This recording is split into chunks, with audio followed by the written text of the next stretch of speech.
20ஆம் வசனம் வாசி. Let us read 1 Corinthians chapter 1 chapter 6 verse 20. For ye are bought with a price, therefore glorify God in your body and in spirit which are God's. கிரயத்துக்கு கொல்லப்பட்டீர்களே, ஆகையால் தேவனுக்கு உடையவைகளாகிய உங்கள் சரீரத்தினாலும் உங்கள் ஆவியினாலும் தேவனை மகிமைப்படுத்துங்கள். கர்த்தருடைய பரிசுத்த நாமத்துக்கு மகிமை உண்டாவதாக. May God's holy name be glorified. தேவனிடத்திலிருந்து ஒன்றை பெற்றுக்கொண்டு அதற்கு பின்பு மகிமை செலுத்துவது என்பது புதிய ஆத்துமாக்களுடைய அனுபவம். And getting something from God and glorifying God, and this is an experience of a new soul. ஆவிக்குரியவர்கள் அப்படிப்பட்டவர்கள் அல்ல. தேவனிடத்திலிருந்து எதையும் பெற்றுக்கொள்ளும் முன்னுவாகவே தேவனை மகிமைப்படுத்தக்கூடிய கூட்டம். But the spiritual people are the group and they glorify God before they get something from God. அதை நீங்கள் விளங்கிக் கொள்ள வேண்டும். And you must understand this. இந்த வருஷத்தின் கடைசியில தேவன் நமக்கு கொடுக்கிற வார்த்தை, தேவனை நீங்கள் மகிமைப்படுத்துங்கள். At the end of the year, and the Lord's word to us is, ye glorify God. ஏனென்றால் தேவனை மகிமைப்படுத்துவதுதான் நமக்கு தேவன் கொடுத்த ஊழியம். Because glorifying God is the ministry given to us by God. இந்த ஜனத்தை நான் எனக்காக ஏற்படுத்தினேன். I appointed these people for me. இவர்கள் என் துதியை சொல்லி வருவார்கள். And they shall shew forth my praises. ஆண்டவருடைய நாமத்தை மகிமைப்படுத்தும்படியாகவே நீங்கள் தெரிந்தெடுக்கப்பட்டிருக்கிறீர்கள். Ye are chosen to glorify the name of the Lord. எதுக்காக இந்த சபையில கொண்டு வந்தார்? And why the Lord took to this church? எதுக்காக தேவன் நம்மை ரட்சித்தார்? And why the Lord saved us? ஏன் இந்த குடும்பங்களிலே நம்மை ஜனிப்பித்தார்? And why the Lord made us to born in this family? தேவனை மகிமைப்படுத்தும் ஒரு கூட்டத்தில் உன்னை இணைத்திருக்கிறார் என்பதை நினைத்து நீ சந்தோஷப்படு. And you must rejoice and feel happy. The Lord joined you in the family to worship and praise எரிகோ Him. கோட்டை விழுந்த பின்பு ஜனங்கள் தேவனை துதிக்கவில்லை. And after the Jericho wall was broken down, the people did not praise Him. எரிகோ விழுகிறதுக்கு முன்பாகவே அவர்கள் தேவனை மகிமைப்படுத்தினார்கள். And they glorified God, and before the Jericho was broken down. சிறைச்சாலையின் அஸ்திபாரம் அசைந்த பின்பு, கட்டுகள் கலன்ற பின்பு பவுலும் சீலாவும் தேவனை துதிக்கவில்லை. Paul and Silas did not sing praises and praise God, and before and the foundation shook and the rain runs. அவைகள் அசைக்கப்படுவதற்கு முன்பாகவே தேவனை அவர்கள் துதித்து பாடினார்கள். And before it was shaken, and they started to sing praises to God. ஆனால் சில இடங்களிலே தேவனுடைய ஜனங்களை பார்க்கும் பொழுது, In some places when you see the people of God, காரியங்கள் ஆன பின்பு தேவனை துதிக்கிற ஒரு கூட்டம் இருக்கிறது. and there is one group of people, after the matters of prosper, they lifted up God. ஒரு மும்முனை தாக்குதலிலே ஒரு ராஜா அவன் பிடிபட்ட போது, And so in a 3/4 attack when the king was captivated, அந்த ஜனங்களும் அவனும் தேவனை துதித்தார்கள். the people and as king, the king started to அதற்கு praise பின்பு Him. தான் கர்த்தர் யுத்தத்தை தொடங்கினார். Only then after the Lord started the war. அப்படியானால் நாம் தேவனை துதிக்கும்படியாக ஏற்படுத்தப்பட்ட ஜனங்கள் என்பதை மறந்து விடக்கூடாது. We should not forget we are the people appointed to praise God. இந்த வருஷத்தில் நீங்கள் எவ்வளவு தேவனை மகிமைப்படுத்தினீர்கள்? இதான் கேள்வி. And the question in this year, and how far you glorified God? நம்மில் எத்தனை பேர் தேவனை மகிமைப்படுத்துவதில் உற்சாகமாய் இருக்கிறோம்? And how many are cheerful and encouraged to praise God? நீங்கள் உலகத்திலே கடனாளியாக இல்லாவிட்டாலும் தேவனை ஸ்தோத்திரிக்கிறதற்கு நீங்கள் கடனாளிகள் என்பதை மறந்து விடக்கூடாது. Though you are debtors not to the world, remember that you are debtors to praise God. நாம் எப்பொழுதும் தேவனை மகிமைப்படுத்திட்டே இருக்கோம். Always we must glorify God. அது நமக்கு அதிகமாக அந்த பயிற்சி நமக்கு இல்ல. And we are not having this practice more in our life. ஆனா பரலோகத்தில் நீங்க போனீங்கன்னு சொன்னா, But when you reach heaven, சேராபீன்கள் அப்படிப்பட்ட ஒரு பயிற்சி எடுத்திருக்கிறார்கள். and seraphs, they got this practice. நீங்க இப்போ போனீங்கன்னா ஒரு சத்தத்தை கேட்கலாம். When you go to heaven, you can hear a voice. சேனைகளின் கர்த்தர், சேனைகளின் கர்த்தர் பரிசுத்தர். And the Lord God of hosts is holy. இதுதான் அவங்களுக்கு ஒரு rhymes. And this is a rhymes to them. இல்லனா இதுதான் அவங்களுடைய சுவாசம். Or this is their breath. இதுதான் அவங்களுடைய வாயிலிருந்து வர்ற வார்த்தை. And these are the words comes from their mouth. எப்பொழுதும் தேவனை மகிமைப்படுத்தும்படியாக தான் நம்மையும் தேவன் ஏற்படுத்தி இருக்கிறார். And so the Lord appointed us to shout forth praises unto God. அதனால தான் இங்கே சொல்லி இருக்கிறது, நீங்கள் கிரயத்துக்கு கொல்லப்பட்டீர்களே. And so it is said here, ye are bought with a price. தேவனுக்கு உடையவைகளாகிய உங்களுடைய சரீரத்தினாலும் உங்களுடைய ஆவியினாலும் தேவனை மகிமைப்படுத்துங்கள். And so therefore glorify God in your body and in your spirit which are God's. தேவனை மகிமைப்படுத்துவது நம்மில் அநேகருக்கு ஒரு குறைவான பயிற்சியாக இருக்கிறது. And glorifying God, and this is the limited practice in many of our lives. Pastor MD Thomas அவர்கள் இந்த ஸ்தோத்திரத்துக்கு அதிக முக்கியத்துவம் கொடுக்கிறது. And Pastor M.T. Thomas, he gives more importance to praise God. அவர் கொட்டாரக்கரையில் இருக்கும்போது, When he was at Kottarakara, அந்த மழை பெஞ்சு தண்ணி எல்லாம் ஃபெய்த்தோம் வழியா போக ஆரம்பிச்சது. and the rain started to fall and roll through the Faithom. ஃபெய்த்தோம் பள்ளம், ரோடு வந்து மேடு. And the Faithom is in valley, but the road is in hill.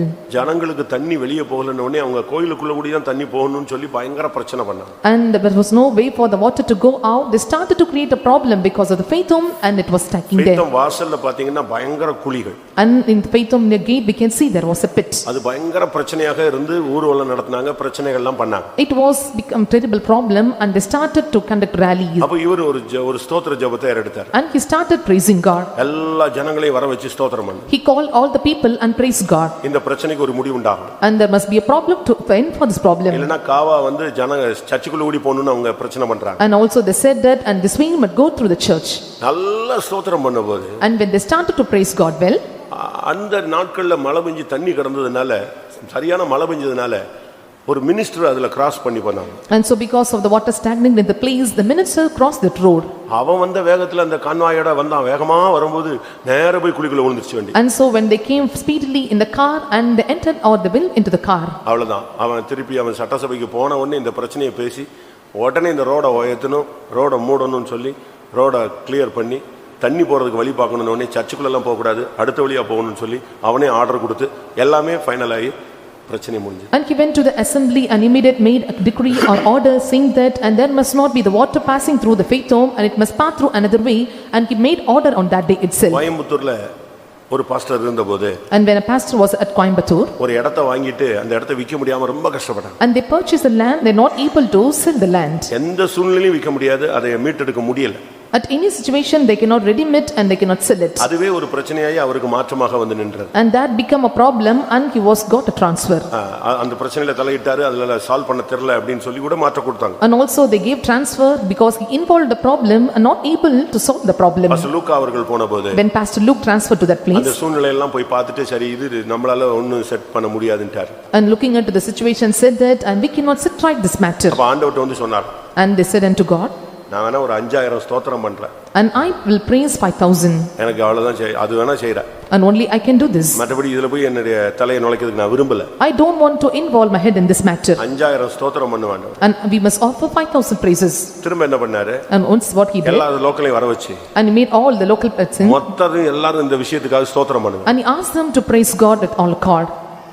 அடுத்த கொஞ்ச நாள்ல அந்த இடம் வித்துச்சு, ஃபைனல் ஆயிடுச்சு, புது இடம் வாங்கிட்டாங்க, எல்லா பணமும் செட்டில் ஆயிடுச்சு. And within few days and they sold the land and all the money was settled and they purchased a new land. இப்படி நூற்றுக்கணக்கான எக்ஸாம்பிள் எண்ணிக்கிட்டே இருக்கலாம். ஊழியக்காரங்க விசுவாசிகள் விஷயத்துல சொல்லிக்கிட்டே போலாம். In the matters of the believers and servants of God, I can give you hundreds of examples. அதனால தான் நீங்க கைகளை உயர்த்தணும்னு நான் சொல்றது. And so I'm asking you to lift up your hands. முழங்கால போடணும்னு சொல்றது. I'm telling you to bend your knees. அதிகாலையில கைகளை உயர்த்தணும்னு சொல்றது. I'm telling you to lift up your hands in the dawn. நமக்கு வேற வழி கிடையாது. We don't have any other way. நமக்கு வேற மார்க்கம் கிடையாது. We don't have any other religion. நமக்கு வேற ஆயுதங்கள் கிடையாது. And we don't have any other persons. அவன் கெட்ட வார்த்தை பேசுவான். He speak ill words. அவன் கை நீட்டுவான். And he will stick out his hands. தகாத வார்த்தைகள் பேசுவான். And he will speak illegal words. நமக்கு குழி தோண்டுவான். And he will dig a pit. ஆனா நமக்கு அப்படிலாம் செய்ய முடியாது. But we cannot do like that. நம்ம பதிலுக்கு கெட்ட வார்த்தை பேச முடியாது. And so and then we cannot do evil. பதிலுக்கு அடிக்க முடியாது. And we cannot speak it on.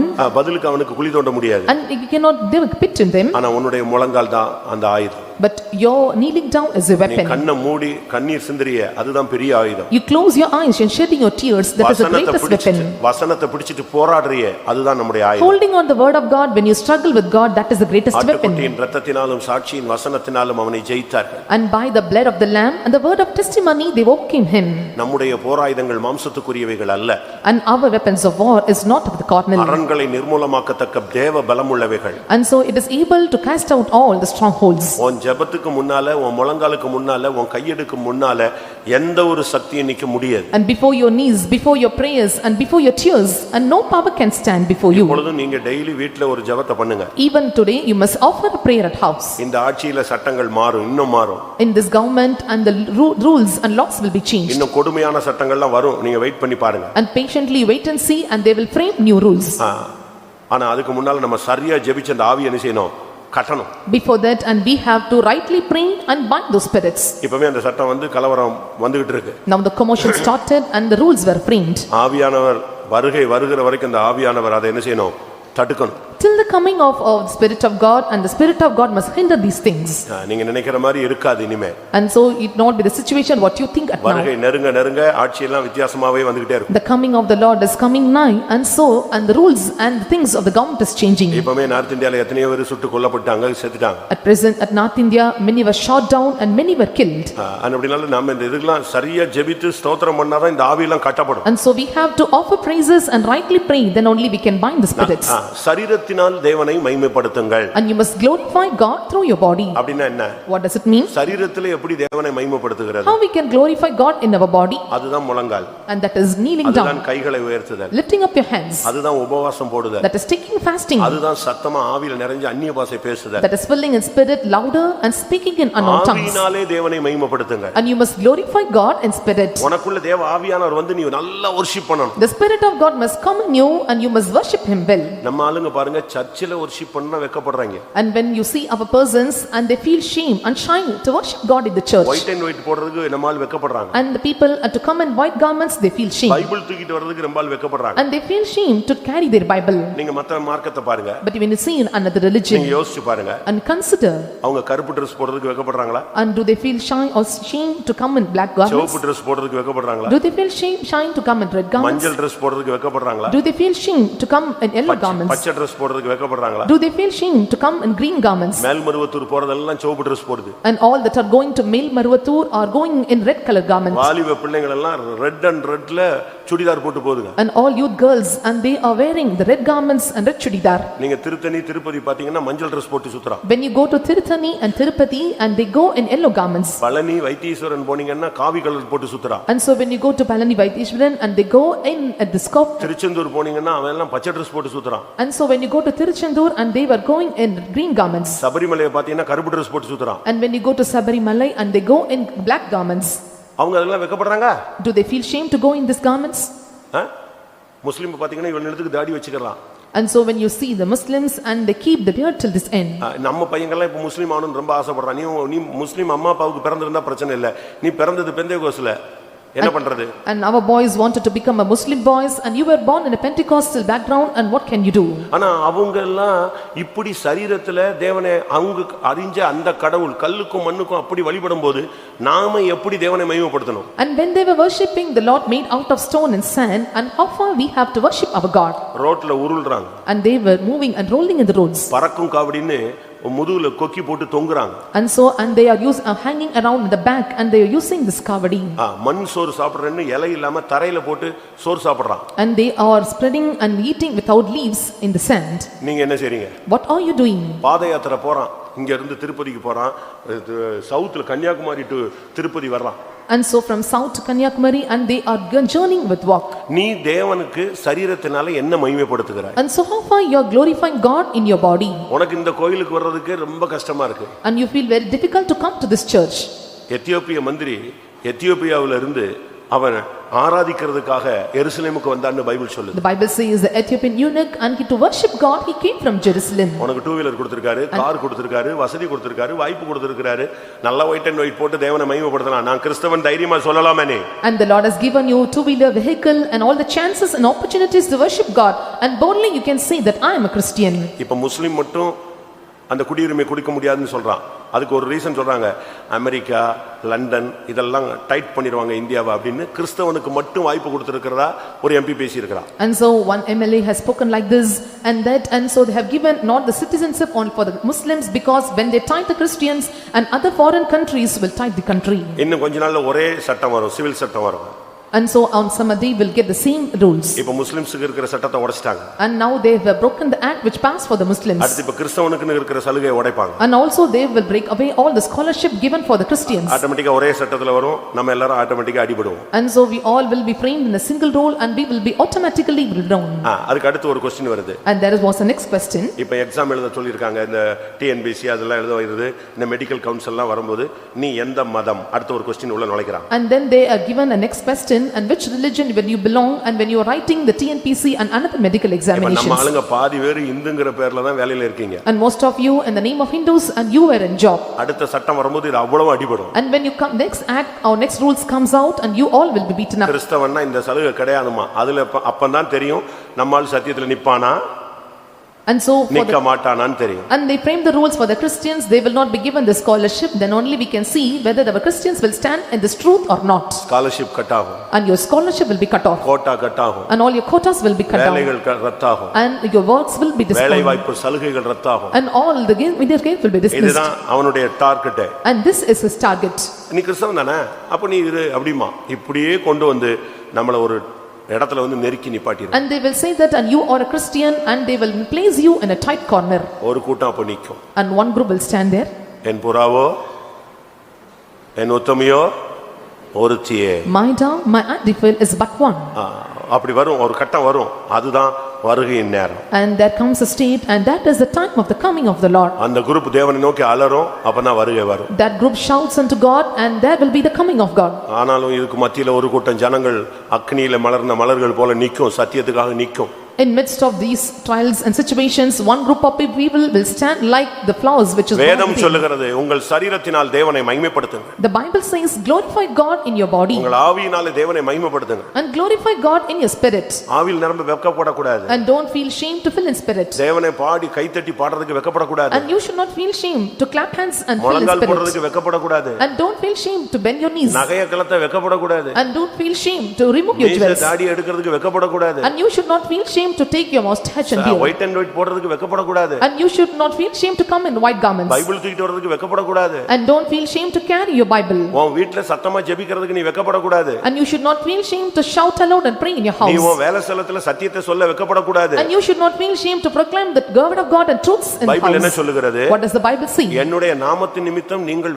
இந்த உலகத்திலே என்னை உயர்த்தாமல் நீங்க வெட்கப்பட்டால் பரலோகத்துல உன்னை சொல்றதுக்கு நான் வெட்கப்படுவேன்னு ஆண்டவர் சொல்றார். And the Lord says, if you feel shame not to proclaim my name and word of God in this earth, and I feel shame to tell your name in heaven. எத்தனை பேர் தேவனை மகிமைப்படுத்த போகிறீர்கள்? How many are going to glorify God? ஆவியினாலும் சரீரத்தினாலும் தேவனை நீங்கள் புறஜாதிகள் மத்தியிலே சபையிலே நீங்கள் தேவனை மகிமைப்படுத்த வேண்டும், வெட்கப்படக்கூடாது, நீங்கள் பின்வாங்கி போக கூடாது. Among the Gentiles and heathen in the church, and you must glorify God in your body and spirit, and you should not feel shame in glorifying God. பேதுரு என்ன சொல்லுகிறார்? And what does Peter say? ஒருவன் கிறிஸ்தவனாய் இருப்பதினால், And so once he was a Christian, அவன் வெட்கப்படாமல் தேவனை மகிமைப்படுத்த கடவன். and without feeling shame, let him glorify God. நீ கிறிஸ்தவனா இருந்தேனா நீ வெட்கப்படாம தேவனை மகிமைப்படுத்து. If you are Christian and you have to glorify God without feeling shame. 1 பேதுரு 4ஆம் அதிகாரம் 14ஆம் வசனம், 16ஆம் வசனம். And so first Peter chapter 4 verse 16. ஒருவன் கிறிஸ்தவனாய் இருப்பதினால் பாடுபட்டால் வெட்கப்படாமல் இருந்து அது நிமித்தம் தேவனை மகிமைப்படுத்த கடவன். கிறிஸ்தவன் சொன்னா நீ பாடுபட்டா வெட்கப்படாம அது நிமித்தம் தேவனை மகிமைப்படுத்து, உயர்த்து. If you are a Christian and you must suffer and without feeling shame, you must glorify God. ஒரு இடத்துல பவுல ஒருத்தன் அடிச்சிட்டாங்க. In one place a person beat St. Paul. அப்போ பவுல் சொன்னா, நான் ரோமன், என்னை அடிக்கலாமா அப்படிங்கறான். And St. Paul asked, I am a Roman, can you beat me? அடிச்சவன் சொன்னா, And the one who beat, he said, நீ ரோமனா? Are you Roman? ஏன்னா அவன் வந்து ஒரு வேற லைன்ல உள்ள ஆளு. Because he was in another community. அடிச்ச அந்த போர் சேவகன் வந்து அந்த நூற்றுக்கு அதிபதி யார் கிடையாது? ரோமன் கிடையாது. The centurion who beat Paul, and he was not a Roman. இவன் ரோமன் சொன்ன உடனே அவன் பயப்படுவான்னு நினைச்சான். And he said, thought that when he said Roman, he may fear. நான் காசு கொடுத்து இந்த போஸ்டிங் வந்திருக்கிறேன், நான் மிகுந்த திரவியத்தினால் உன்னை அடிக்கிற சான்ஸ் எனக்கு கிடைச்சிருச்சுடான்னு சொன்னான். And he said that, and because of my money I got a chance to beat you. உடனே பவுல் என்ன சொன்னான் தெரியுமா? You know what St. Paul said immediately? Pavul என்ன சொன்னான் தெரியுமா? What St. Paul said? நீ காசு கொடுத்து வந்திருப்ப தம்பி, ஆனா கிறிஸ்துவுக்காக அடிபடுறதுக்காக நான் பிறந்திருக்கிறேன், அந்த பாக்கியத்துல நான் நிக்கிறேன்னு சொன்னான். And he said that I was standing in the blessedness and to receive or getting the beatings for the sake of Christ. அதுதான் உண்மை. And that is the fact. அதனால நாம் சத்தியத்துக்காக அடிபடுறதுக்கு அது ஒரு பாக்கியம். And so it is a blessedness and privilege to beat for the truths. அப்போஸ்தலர் 22 27 28 வாசிங்க. Acts chapter 22 verse 27 and 28. அப்பொழுது சேனாபதி பவுலிடத்தில் வந்து, நீ ரோமனா எனக்கு சொல் என்றான். அதற்கு அவன், நான் ரோமன் தான் என்றான். சேனாபதி பிரதியுத்தரமாக, நான் மிகுந்த திரவியத்தினால் இந்த ஸ்லாக்கியத்தை சம்பாதித்தேன் என்றான். அதற்கு பவுல், நானோ இந்த ஸ்லாக்கியத்துக்கு உரியவனாக பிறந்தேன் என்றான். நீ அடிக்கிறதுக்கு தான் உனக்கு ஸ்லாக்கியம் கிடைச்சிருக்குடா, நான் இயேசுவுக்காக அடிபடுறதுக்கு எனக்கு ஸ்லாக்கியம் கிடைச்சிருக்குன்னு சொன்னான். And he said that, and with the great sum obtained this freedom, but I was freed want to get it. இதுதான் கிறிஸ்தவ மார்க்கம். And this is a Christian religion. Bible தூக்கிட்டு வரதுக்கு வெட்கப்படாத. Don't feel shame to carry your Bible. white and white போடுறதுக்கு வெட்கப்படாத. And don't feel shame to come in white garments. முன்னால வந்து உட்கார்றதுக்கு வெட்கப்படாத. Don't feel shame to come and sit in front முழங்கால் row. போடுறதுக்கு வெட்கப்படாத. Don't feel shame to bend your knees. கைகளை உயர்த்த வெட்கப்படாத. And don't feel shame to lift up your hands. எந்த இடத்துல உனக்கு சான்ஸ் கிடைச்சாலும் தேவனை உயர்த்திரணும் நீ. And wherever you get a chance, and you must lift up our God. எந்த இடத்துல நீ அல்லேலூயா சொல்லணும். And at any place you must shout hallelujah. நானும் ஸ்கூல் காலேஜ் எல்லாம் போனாங்க. And I too went for school and college. இப்ப நான் வந்து ஒரு மாதிரி டஃபா பிரசங்கம் பண்றதுனால எல்லாரும் இந்த இவர் வந்து 1930ல உள்ள ஆளு நினைச்சுக்கறாங்க. And you should not think that I am the person belong to 1930s because of that my toughest hardest preaching. +2 first second batchல நான் வந்தவன். And so in the +2 second batch and I came into Rins. +2 start பண்ணாங்க இல்லையா அது தமிழ்நாட்டுல அதுல second batch நான். And I belong to the second batch and when they started +2 in Tamil Nadu. நான் எப்போ 10thல ரட்சிக்கப்பட்டனோ and when I got saved when I was studying 10th standard +1 +2 ஃபுல்லா எனக்கு பேரே அல்லேலூயா தாங்க. and to +1 and +2 I got the name hallelujah. யாரு என்னைய துரைன்னு கூப்பிட்டது துரைங்கற பேர் வந்து CPM நேம் அது. and no one will call me by name that is CPM. மற்றபடி ஸ்கூல்ல நீங்க பாத்தீங்கன்னா when you see in school என்னைய கூப்பிடணும் நான் கும்பல்ல போயிட்டு இருக்கேன் எங்கயோ லாங்ல போய்ட்டேன் அப்படினா அல்லேலூயானா ரைட் எவனோ ஒருத்தன் கூப்பிடுறான் நம்மள. and so when I am going in a crowd or in a long gap and they will shout hallelujah. அதுதான் நம்முடைய நேமாவே இருந்துச்சு. and that was my name. உடனே என்னைய வந்து ஆண்டா அல்லேலூயா சொன்னா என்னைய பரியாசம் பண்றல கிடையாது. ரைட் அப்படியே தேவனை அவன் செய்றான். அவனாவது உயர்த்தறான். அதான் சான்ஸ். ஏன்னா அவனுக்கு தெரிஞ்சு போச்சு இவன் பெந்தேகோஸ்ல ஜாயின் பண்ணிட்டான். I will not fight with them why they tell this name at least by this and they call and shout hallelujah. காலேஜ்ல சில நாள் வந்து கிளாஸ்ல நான் அப்படி கண்ணு அசந்திருக்கிறேன். and so I got me when I was studying in the college. எங்க HODக்கு தெரியும். and my HOD knows. ஏன்னா அவருக்கு ஒரு பிரச்சனை. because there was a problem for him. அவர் பொண்ணுக்கு ஒரு பிரச்சனை. and problem to his daughter. ஒரு குரூப் அந்த பொண்ணை தூக்கிட்டு போறதுக்கு ட்ரை பண்ணிட்டாங்க. and one group and they have planned to kidnap her. அதனால அவர் வீட மாறி எங்க வீட்டுக்கிட்ட வந்துட்டாருங்க. and so and they have not and came to our house. எங்க அண்ணமார்லாம் சப்போர்ட் பண்ணுவாங்க. and all my brothers will support him. அதுல அவரை என்னைய லேசா தெரிஞ்சிருக்கு எப்படியோ. and so he know well about me.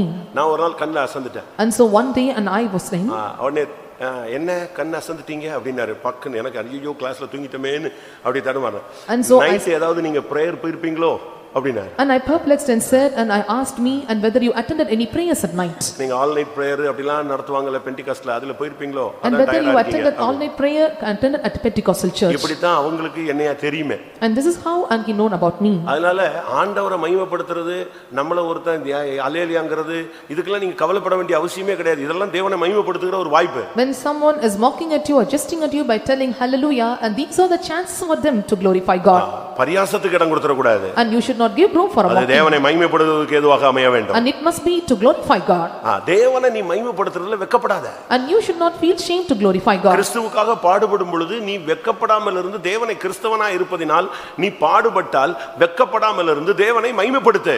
if any suffer as a Christian let him not be ashamed, let him glorify God on his behalf. நீ கர்த்தருக்காக நிக்கணும். you must stand for God. இதெல்லாம் இனிமே கடைசி காலங்கள். these are the last days. இந்த வருஷத்தின் கடைசில நீ தேவனை மகிமைப்படுத்தும்படியாக தேவ ஆலோசனை உன்னை நோக்கி வருகிறது. the end of the year to glorify God and God word of God and counsel of God is coming unto you. ஆவியினாலே தேவனை மகிமைப்படுத்துங்கள். and you must glorify God in your spirit. நல்ல அபிஷேகத்துல நிரம்பணுங்க. and you must fill well in spirit. நல்ல worship பண்ணணும். and must fill well in anointing and worship. வெட்கப்படவே கூடாது. Worship பண்றதுல நீ வெட்கப்படவே கூடாது. you feel not shame to worship God and to glorify God. ஒரு சிலர் பாருங்க எங்கிட்டாவது இந்த தூணு கிட்ட போய் எங்கிட்டாவது சந்து பொந்துல ஒளிஞ்சிக்கிட்டு அப்படியே உட்கார்ந்திருப்பாங்க. and you can see some they hide themselves and near the pillar and they will sit themselves covering themselves. அபிஷேகத்துல நிரம்பணும். you must fill in anointing. தாவீது கர்த்தருடைய பெட்டி வரும் பொழுது நடு ரோட்ல தேவனை முழு பலத்தோடு நடனமாடி மகிமைப்படுத்தினான். when Ark came and the end the road and all his strength and David praised and sang worship to God. உனக்குள்ள அந்த பக்தி பரவசம் வரணுங்க. and you must get the rejoicing and godliness. நாங்கெல்லாம் இந்த பவனில நம்ம பையங்கெல்லாம் அப்படியே பின்னால அப்படியே வர்றான் இப்படி வரான் அவனுக்கு சொல்றதுக்கு நாங்க அப்படி இல்ல. சென்னையில பவனி நடக்கும் போதெல்லாம் நான் ரோட்ல குதின்னு குதிச்சிருக்கேன். and so when the procession was conducted at Chennai and so I leaped and jumped in the road. கெல்லிஸ்ல Abirami தியேட்டர்னு ஒன்னு இருக்கு. பாலா அபிராமி அந்த அபிராமி ஸ்ரீ வரிசையா ஒரு 4 தியேட்டர் இருக்கும். at Kellis we can see the Abhinami theater. கெல்லிஸ்ல பவனி நடந்து வருதுங்க. when the procession was going on at Kellis சும்மா டேமரின் அடிச்சு நான் வர்றேன். நாங்கெல்லாம் டேமரின் அடிக்கிறோம். அந்த ஆட்டம் ஃபுல் ஸ்விங்ல வருது. and with full swing and we are taking the tambourine and we are moving in the road. தியேட்டர்ல படம் விட்டு மேல படியில இருந்து ஜனங்கள் துபுன்னு 5 மணிக்கு வெளிய வர்றாங்க. மார்னிங் ஷோ முடிச்சு. and all the people after the show was over and they came after 5 o'clock. பாட்டு ஸ்டார்ட் பண்றான் நம்மாளு. and our people they started the இயேசு song வந்தார் என்னை கண்டார்னு ஸ்டார்ட் பண்றான். and said that Jesus came and saw me. நாங்க எல்லாரும் ஆக்ஷன்ல இருக்கிறோம். இயேசு வந்தார் எங்களை கண்டார் ஜீவன் இருந்தார்னு நடுரோட்ல நம்ம பையில பார்த்தா ஒரு வயலையும் காணும். எல்லாம் ஒரு கம்பு தூக்கிட்டு இப்படியே செத்து போன மாதிரி நடந்து வர வாட்ச்மேன் மாதிரி. and so our people and they are taking a stick and they are walking like watchmen. இப்போ நான் சென்னையில வந்திருக்கும்போது அண்ணா நகர்ல இருக்கும்போது ஆரம்பத்துல 4வேல மேகமீதியில் தூதரோட போட்டோம் பாருங்க. நான் தான் பாட்டு பாடினேங்க. ஆடாத ஆளும் கிடையாது ஆண்டவரை மகிமைப்படுத்த அது எங்க ரோடா இருந்தானே, சாக்கடையா இருந்தானே, குப்பையா இருந்தானே, ஆபீஸா இருந்தானே, தேவனை நீ மகிமைப்படுத்து. And so any place, it may be road or wherever office, and you have to glorify and worship God. அவங்க ஒரு ரிசம்பிள்லயே உன்னை பாத்துருவான். You are Pentecost அப்படிமா. And so in a resemblance, then they will see, are you Pentecost? One Dress-அ பார்த்த உடனே சொல்லணும், நீ பெண்டிகாஸ்டா. And looking unto a style of your garments, they should say that you are Pentecost. உன்னுடைய hair style பார்க்கணும். And they must see your hairstyle. உன்னுடைய Dress கோட பார்க்கணும். And they must see your dress code. உன்னுடைய way of டாக்க பார்க்கணும். And they must speak that way that you talk. நீ என்ன எப்படி பேசுறத பார்த்த உடனே இவன் வசனம் இப்படி பேசுறான், அப்ப நீ பெண்டிகாஸ்டா இருப்போம் அப்படின்னு கண்டுபிடிக்கணும். And looking unto the way of talking, and they must identify that you are a Pentecostal உன்னை பார்த்தா உங்க person. அப்பாவை பார்க்கலாமே. And so when you see, and you can see your father. உன்னை கண்டவன் இயேசுவை காணணும். And he that seeth you must see Jesus. அதனால தேவனை மகிமைப்படுத்துறதுக்குலாம் வெட்கப்படாதீங்க. You should not feel ashamed to glorify God. என்ன வந்தாலும் நிக்கணும் இயேசுவின் நாமத்துல. And whatever comes, you must stand for Jesus. நான் உங்களுக்கு சொல்லியிருப்பேன். And I've told you. ஒரு பாஸ்டர் ஒரு சபையில பிரசங்கம் பண்ணா அங்க உள்ளவனுக்கு உட்கார முடியாது ஒருத்தனுக்கு. And one pastor, when he was preaching the church, and they that are in the church cannot sit. அவர் இயேசு வருகிறார், உன்னை அற்புதம் செய்ய போறார்னு சொன்னா அல்லேலூயான்றான் அவன். And so when they said Jesus comes, he is going to do miracles, and he will shout hallelujah. ஒரு 10 பிரசங்கத்துல ஒரு 10 ட்ரிப்பாவது அல்லேலூயா போட்டு கத்திடுவாங்க. And so preaching at least 10 times, and he will shout hallelujah. அந்த பாஸ்டர் சொன்னார், தம்பி நீ அடிக்கடி இப்படி அல்லேலூயா சொல்லி சொல்லி எல்லாரும் உன்னை பார்க்கறாங்க, டிஸ்டர்பா இருக்குன்னு சொன்னார். And often you are telling hallelujah, and you are disturbing the people. அப்ப அவன் சொன்னா, ஐயா நீங்க அந்த வார்த்தையை ஜீவனுள்ள வார்த்தையை சொல்லும்போது எனக்கு தூங்குன மாதிரியோ செத்து போன மாதிரியோ நடைபெணமாவோ இருக்க முடியல. அந்த வார்த்தை ஜீவனுள்ள வார்த்தை கேட்கும்போது என்னால கட்டுப்படுத்த முடியலன்னு சொன்னான். And he said that, and the words are living words, when you are saying those words, and I cannot control myself. அப்ப அவர் சொன்னாரு, And he said, சரி என் பிரசங்கத்துக்காக நீ கத்துனா பரவாயில்ல. and so and for thing you can shout, that doesn't matter. அடுத்த வாரம் ஒரு foreigner வராரு. And next week a foreigner comes. அவர் பிரசங்கம் பண்ணும்போது நீ கத்தக்கூடாது. When you preach, and you should not shout. நீ ஏழ்மையான பையன், And so you are a poor boy, உனக்கு செருப்பு கூட கிடையாது. and even you don't have slippers. நீ அந்த 3 நாள் கூட்டத்துல கத்தாம இருந்தீனா உனக்கு நான் செருப்பு வாங்கி தரேன். In the 3 days meeting, and if you shout not, and I will get you a slipper. இவன் எங்கயாவது கத்த அந்த ஆள் டிஸ்டர்ப் ஆக கடைசில நம்ம சபை பேர் கெட்டு போயிருமேன்னு இவர் பார்த்தார். And he thought that, and when he was shouting in midst, and so the name of the church may be spoiled, and he considered like that. First நாள் மீட்டிங்ல அந்த ஃபாரினர் அடிச்சு தூக்குறாரு, இவனுக்கு கண்ட்ரோல் பண்றாங்க. இவனுக்கு முன்னால செருப்பு நின்னுகிட்டே இருக்கு. At the first time, அல்லேலூயா வர மாட்டேங்குது, செருப்பு வருது. at the first time meeting, he controlled himself, and when the foreigner was preaching, because the slipper came in front of him, பாஸ்டருக்கு ரொம்ப சந்தோஷம். and pastor was so happy. பரவாயில்ல செருப்பு concept work ஆகுது. And he said that, and the slipper concept is working. ரெண்டாவது நாள் பிரசங்கம். And second day preaching. அன்னைக்கு அவன் ஃபுல் கண்ட்ரோல் பண்ணிட்டாங்க. And second day also he controlled himself. மூணாவது நாள் Third day, அவர் பிரசங்கம் ஃபைனல்ங்கறனால அவர் உச்சிக்கு போறாருங்க. and so he went to the peak, because that was a final day preaching. இவனுக்கு கண்ட்ரோலே பண்ண முடியல. And he could not control himself. ஒரு டைம் வந்துச்சு, When one time came, கத்திட்டான். he shouted. செருப்பு கிடைச்சாலும் சரி கிடைக்காவிட்டாலும் சரி அல்லேலூயான்ட்டான். And he said, though I get slipper or not, and he shouted hallelujah. பாதி பேருக்கு ஒன்றும் புரியல. இவன் எப்பவுமே அல்லேலூயா தானே சொல்லுவான். இன்னைக்கு இந்த செருப்பு கதையோடு அல்லேலூயா வருது. அதுக்கு பிறகுதான் பாஸ்டர் இவனை கண்ட்ரோல் பண்ணியிருக்காரு. என்ன சொல்லியிருக்காரு? இவன் சொல்லிட்டான், செருப்பு கிடைச்சாலும் சரி செருப்பு கிடைக்காட்டாலும் சரி அல்லேலூயான்னா. அவனால அந்த வார்த்தைகளை கேட்டு கட்டுப்படுத்த முடியாம இருந்துச்சு. அப்படிப்பட்ட ஒரு எழுப்புதல் ஒரு காலம் வரணும். And such revival times must come, and how he was not able to control himself. நீ இங்க உட்காந்துக்கிட்டு நான் ஒரு பிரசங்கம் பண்ண, நீ அங்க ஒரு யானையை கையில வரைஞ்சுக்கிட்டு ஒரு நாயை டைரியில வரைஞ்சுக்கிட்டு இருந்தீன்னா நாயும் யானையும் மாதிரி தான் நீ மாறிட்டே இருப்ப.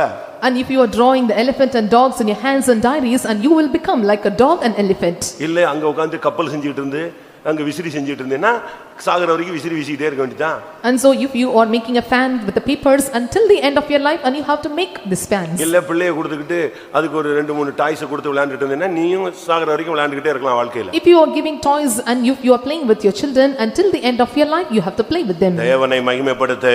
Glorify God. நல்லா வர்ஷிப் பண்ணணும். And you must worship him well.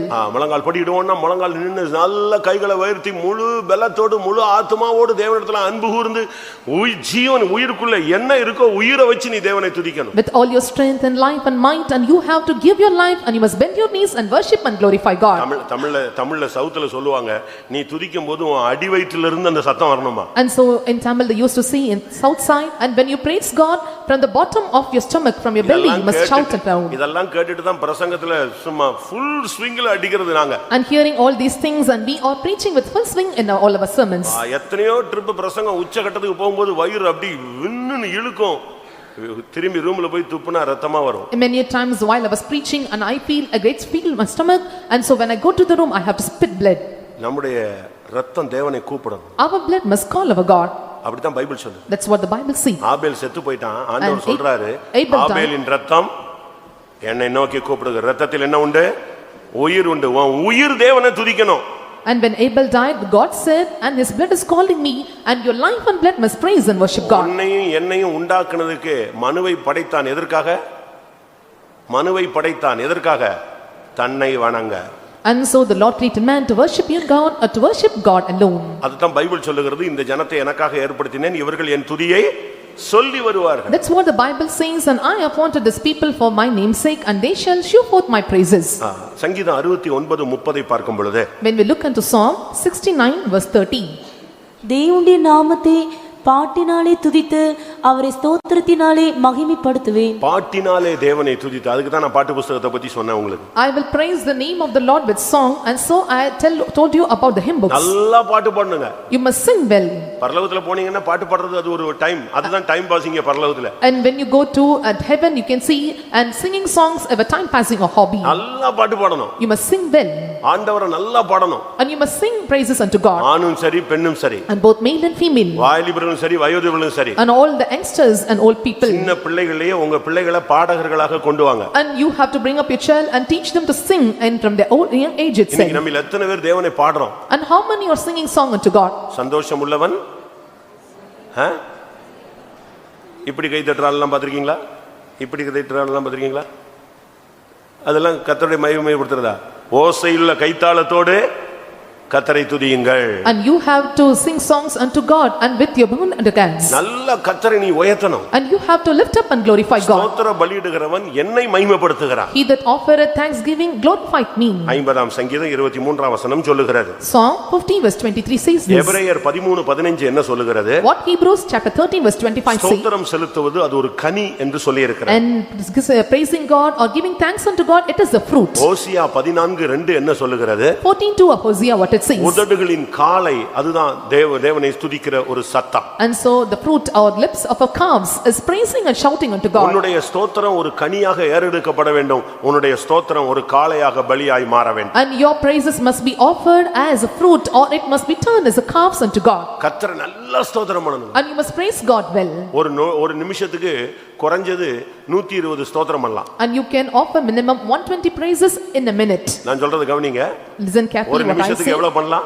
In 1 minute how many praises can you offer? குறைஞ்சது 120. And minimum you can offer 120 praises. சங்கீதத்தில் சொல்லப்பட்டது போல உங்கள் நாவு விரைவாய் எழுதுகிற எழுத்தாணியாக இருந்தால் 150 பண்ணலாம். And if your tongue is like a ready writer, and you can offer 120 praises. ஆனா ஸ்தோத்திரமா தெரியாது. அதுக்கு பிறகு அது உபத்திரவம்னு வரும். ஸ்தோத்திரம் டப்புன்னு உபத்திரவமா மாறிடும். And so when you are fasting, சரியான ஸ்தோத்திரம் கரெக்டா பண்ணனும்னா 120 ஸ்தோத்திரம் அழகா பண்ணலாம். And so when you are able to offer right praises, you can offer 120 praises. காலையில ஒரு 10 நிமிஷம் நல்லா ஸ்தோத்திரம் பண்ணு. Early in the morning 10 minutes you must offer praises unto God. Night தூங்கும்போது ஒரு 10 நிமிஷம் 15 நிமிஷம் வெறும் ஸ்தோத்திரம் மட்டும் பண்ணு. At night 10 to 15 minutes, and you can offer praises before you go to bed. ஆண்டவரை நீ துதிச்சு பழகணும். And you must practice to praise God. அது உன்னுடைய சுவாசத்தோடு இணைஞ்சிரணும். And that must join in your breath. நீ சும்மா உட்கார்ந்திருக்கும் போது When you sit simply, உன் வாய் தேவனை துதிச்சிட்டே இருக்கும். and your mouth must praise God. உன்னுடைய உதடுகள் அசைந்துகிட்டே இருக்கும். And your lips must move. அப்படி ஒரு பிராக்டீஸ்ல வந்துட்டீங்கன்னா உங்களுக்கு இந்த மைண்ட் டிஸ்டர்ப் ஆகவே ஆகாது. And when you come to this practice, and your mind will not be confused or disturbed. எப்பொழுதும் தேவனை துதிக்கிற ஒரு பிராக்டீஸ். ஸ்தோத்திர பலியிடுகிறவன் என்னை மகிமைப்படுத்துகிறான். And you will have the practice to praise God all the times. He that offereth thanksgiving praises God. லூக்கா எழுதின சுவிசேஷத்தில் 17ஆம் அதிகாரத்திலே பார்க்கும் பொழுது, When we look into Luke the Gospel chapter 17, ஒரு 10 குஷ்டரோகிகள் இயேசுவை தேடி வந்தார். and 10 lepers they sought Jesus. அந்த 10 குஷ்டரோகிகளும் சுகமாக்கப்படும்படியாக இயேசுவை தேடி வந்தார். And they sought Jesus to be healed. அப்ப இயேசு என்ன சொன்னாரு? What Jesus said to நீங்க them, போய் ஆசாரியனுக்கு உங்களை காண்பீங்க, அங்க காணிக்கை செலுத்துங்க, நீங்க போயிட்டே இருங்கன்னு சொல்லிட்டார். and he said that, and go show forth yourself unto the priest and give offerings, and you will be இப்ப clean. 10 பேரும் போகும்பொழுது அவர்களுக்கு சுகம் கிடைத்து விட்டது. And when the 10 went, and they got healed. இப்போ 10 பேர்ல 9 பேரு அங்க போய் ஆசாரியன்ட்ட காணிக்கை கொடுத்துட்டு வீட்டுக்கு போறதுக்கு ட்ரை பண்றாங்க. And so I'm 10 and they try to give offering to the priest and to go back. ஆனா ஒருத்தன் மட்டும் இயேசுவிட்ட திரும்பி வந்தான். But one came to Jesus. அவனுக்கு தெரியும் இவர்தாங்க பிரதான ஆசாரியர். And he knew well and he was the chief priest. மத்தவனுக்கெல்லாம் எழுத்தின் பிரகாரமான ஆசாரியன் தான் கண்ணுக்கு தெரிஞ்சான்.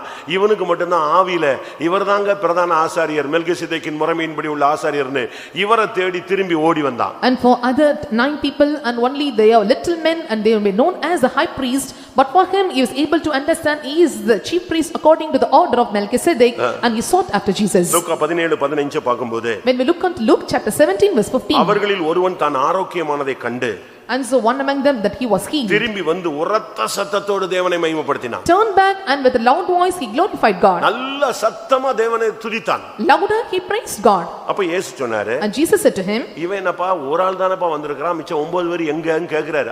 அவரு எங்க வருவான்னு நினைக்கிறாரு, தன்னிடத்துல வருவான்னு. அவன் காணிக்கைக்கு மைன்சன் ஃபர்ஸ்ட் பிளேஸ் கொடுத்து போயிட்டாங்க. And Jesus answering and said, and where are the 9? And they gave offerings and they went back. இதே மாதிரி சாட்சி சொல்ல விட்டா அப்படி சாட்சி சொல்லும் பொழுது ஜனங்கள்லாம் ஆவியில நிரம்பணும். And so when I ask you to give testimony and when you are testifying, the people must fill in spirit. சபையில் நான் கர்த்தரை துதிப்பேன். And I will praise God in the great assembly. நான் எத்தனையோ சாட்சி கேட்டு ஆடி போயிருக்கேன். And so hearing the many testimony I was shaken. எத்தனையோ சாட்சி கேட்டு ஜனங்கள் ஆவியில நிரம்பி கத்தி இருக்காங்க. And hearing many testimonies people filled in spirit. இந்த மனுஷன் பாதத்தருகே வந்து முகங்குப்புற விழுந்து அவருக்கு ஸ்தோத்திரம் செலுத்தினான். அவன் சமாரியன். And this person and he came unto the feet of Jesus and he was a Samaritan. 18ஆம் வசனம் சொல்லுகிறது, And 18th verse says, தேவனை மகிமைப்படுத்துகிறதற்கு இந்த அந்நியனே ஒளிய வேறு ஒருவனையும் திரும்பி வர காணோமே என்று இயேசு சொன்னார். And Jesus said, there are not found that return to give glory to God save the stranger. ஆண்டவர் உனக்கு வேலை கொடுத்தாருன்னா நீ நன்றி சொல்லணும். And so you have to give thanks to God. இப்ப புருஷனுக்கு சுகம் இல்லைன்னா சுகம் கிடைச்சா மனைவி வந்து சொல்லுவாங்க, And so when நீங்க எல்லாம் ரெண்டு பேரும் ஒரே சரீரம் அதனாலயா. and when the husband gets healing and the wife testifies, it's wrong. ஆத்மா வேற And soul is different. புருஷனை சுகமாக்குனாருன்னா புருஷன் வந்து சாட்சி சொல்லணும். And if the husband is healed and he must come and testify. அம்மாக்கு சுகம் இல்லைன்னு பையன் வந்து சாட்சி சொல்லக்கூடாது, அந்த சுகமான ஆள் வந்து சாட்சி சொல்லணும். And when mother is healed and the son testifies, the person who was healed must testify. அதுக்காக ஆஸ்பத்திரியில சுகமானதை நான் கூப்பிட சொல்லல. And I'm not telling you when you are healed in the hospital. தெய்வீக சுகத்துல சுகமாச்சுன்னா பையன் வந்து 2 வயசு பையன் சொல்லணும் கர்த்தர் என்னை குணமாக்குனார்னு சொல்லணும். When you are healed in the divine healing and the son of 2 years must come before and testify God. நான் திருச்சியில ஒரு மீட்டிங் போனேன். I went and attended a meeting at Trichy. கண்டோன்மென்ட்ல ஒரு meeting. And there was a meeting at cantonment. அங்க பிரசங்கத்துக்கு போயிட்டு Sunday service attend பண்ணேன். And I went for a preaching and preached for Sunday service. திடீர்னு ஒரு குட்டி குழந்தை பேசுது. And so a small girl and spoke at me. நான் இந்த டேபிள் கிளாத்துக்கு கீழ பார்த்தா அது அந்த சைஸ் தான் இருக்குது. And when I see at the tablecloth and she was to that extent. கர்த்தருக்கு ஸ்தோத்திரம். எனக்கு போன வாரம் ஜுரம் வந்தது. எல்லாரும் ஊழியர்கள் ஜெபித்தார்கள். கர்த்தர் அற்புதமாக சுகத்தை கொடுத்தார்.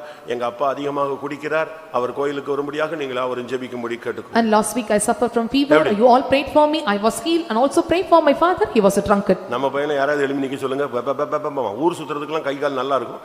இங்க வந்து நிக்கணும்னா கை கால் உதறும். If I ask stage ஃபியரா.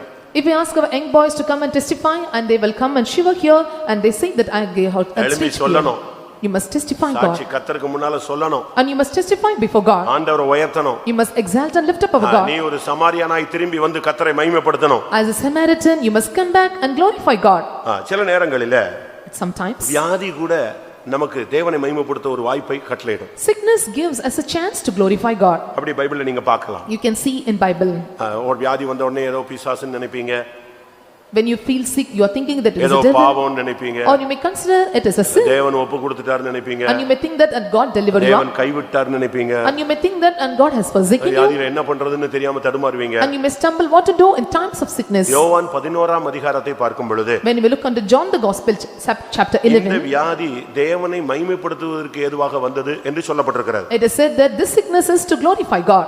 அப்படியானால் நீ நின்னு சுகத்தை வாங்கி கர்த்தரை உயர்த்த வேண்டும். If so you must stand and must receive the healing from God. அதனால தேவனுடைய நாம மகிமைக்காக இந்த வியாதி வரலாம். And for the sake of the name or the glorifying name and of God you may get the அப்படிப்பட்ட sickness. சூழ்நிலை வந்தா மரணம் வந்தா கூட கர்த்தர் உன்னை எழுப்பிடுவார். And even at times of death and the Lord will revive you. அதனால இந்த நாட்களிலே நீங்கள் வியாதியை நீங்கள் ஒரு பொருட்டாக எண்ண வேண்டாம். And you should not consider and sickness as a matter. ஆண்டவரே இந்த வியாதியில எனக்கு சுகத்தை கொடுத்து என்னை சாட்சியாக்குங்கன்னு சொல்லணும். And you must say Lord give me healing in this times of sickness and make me a testimony. யோவான் 9:3 நீங்கள் இதை பார்க்க முடியும். You can can see this in John the Gospel chapter 9 verse 3. தேவனுடைய கிரியை இவனிடத்தில் வெளிப்படும்படி இப்படி பிறந்தான் என்று சொல்லப்பட்டிருக்கிறார். It is said that the works of God should be manifest in him and he was born in the Son. அதாவது நான் என்ன சொல்ல வர்றேன்னா, And what I want to say is, நீ எந்த சூழ்நிலையிலும் தேவனை மகிமைப்படுத்தணும்னு சொல்றேன். I am telling that any situation you must glorify God. எந்த சூழ்நிலையிலும் தேவனை மகிமைப்படுத்தணும். At any situation you must worship and glorify him. உனக்கு தேவன் கொடுத்தாலும் மகிமைப்படுத்தணும், எடுத்தாலும் மகிமைப்படுத்தணும். And the Lord may give you or take back and you must glorify God. வியாதி உனக்கு வந்தாலும் ஸ்தோத்திரம் பண்ணு, வியாதி சுகமானாலும் ஸ்தோத்திரம் பண்ணு. And praise God when you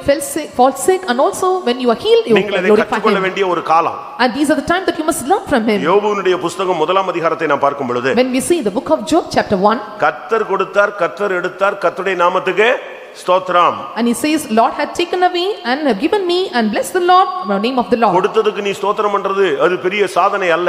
And so- எடுத்ததுக்கு ஸ்தோத்திரம் பண்றது அவன் தான் பெந்தேகோஸ்துக்காரன். It is not a great achievement when you praise God at the times when the Lord blesses you and you have to bless him and when he was nothing. தேவன் கொடுத்ததுக்கு ஒருவன் ஸ்தோத்திரம் செலுத்தினால் அவன் கிறிஸ்தவன். And when God gives you, when you give, and he is a Christian.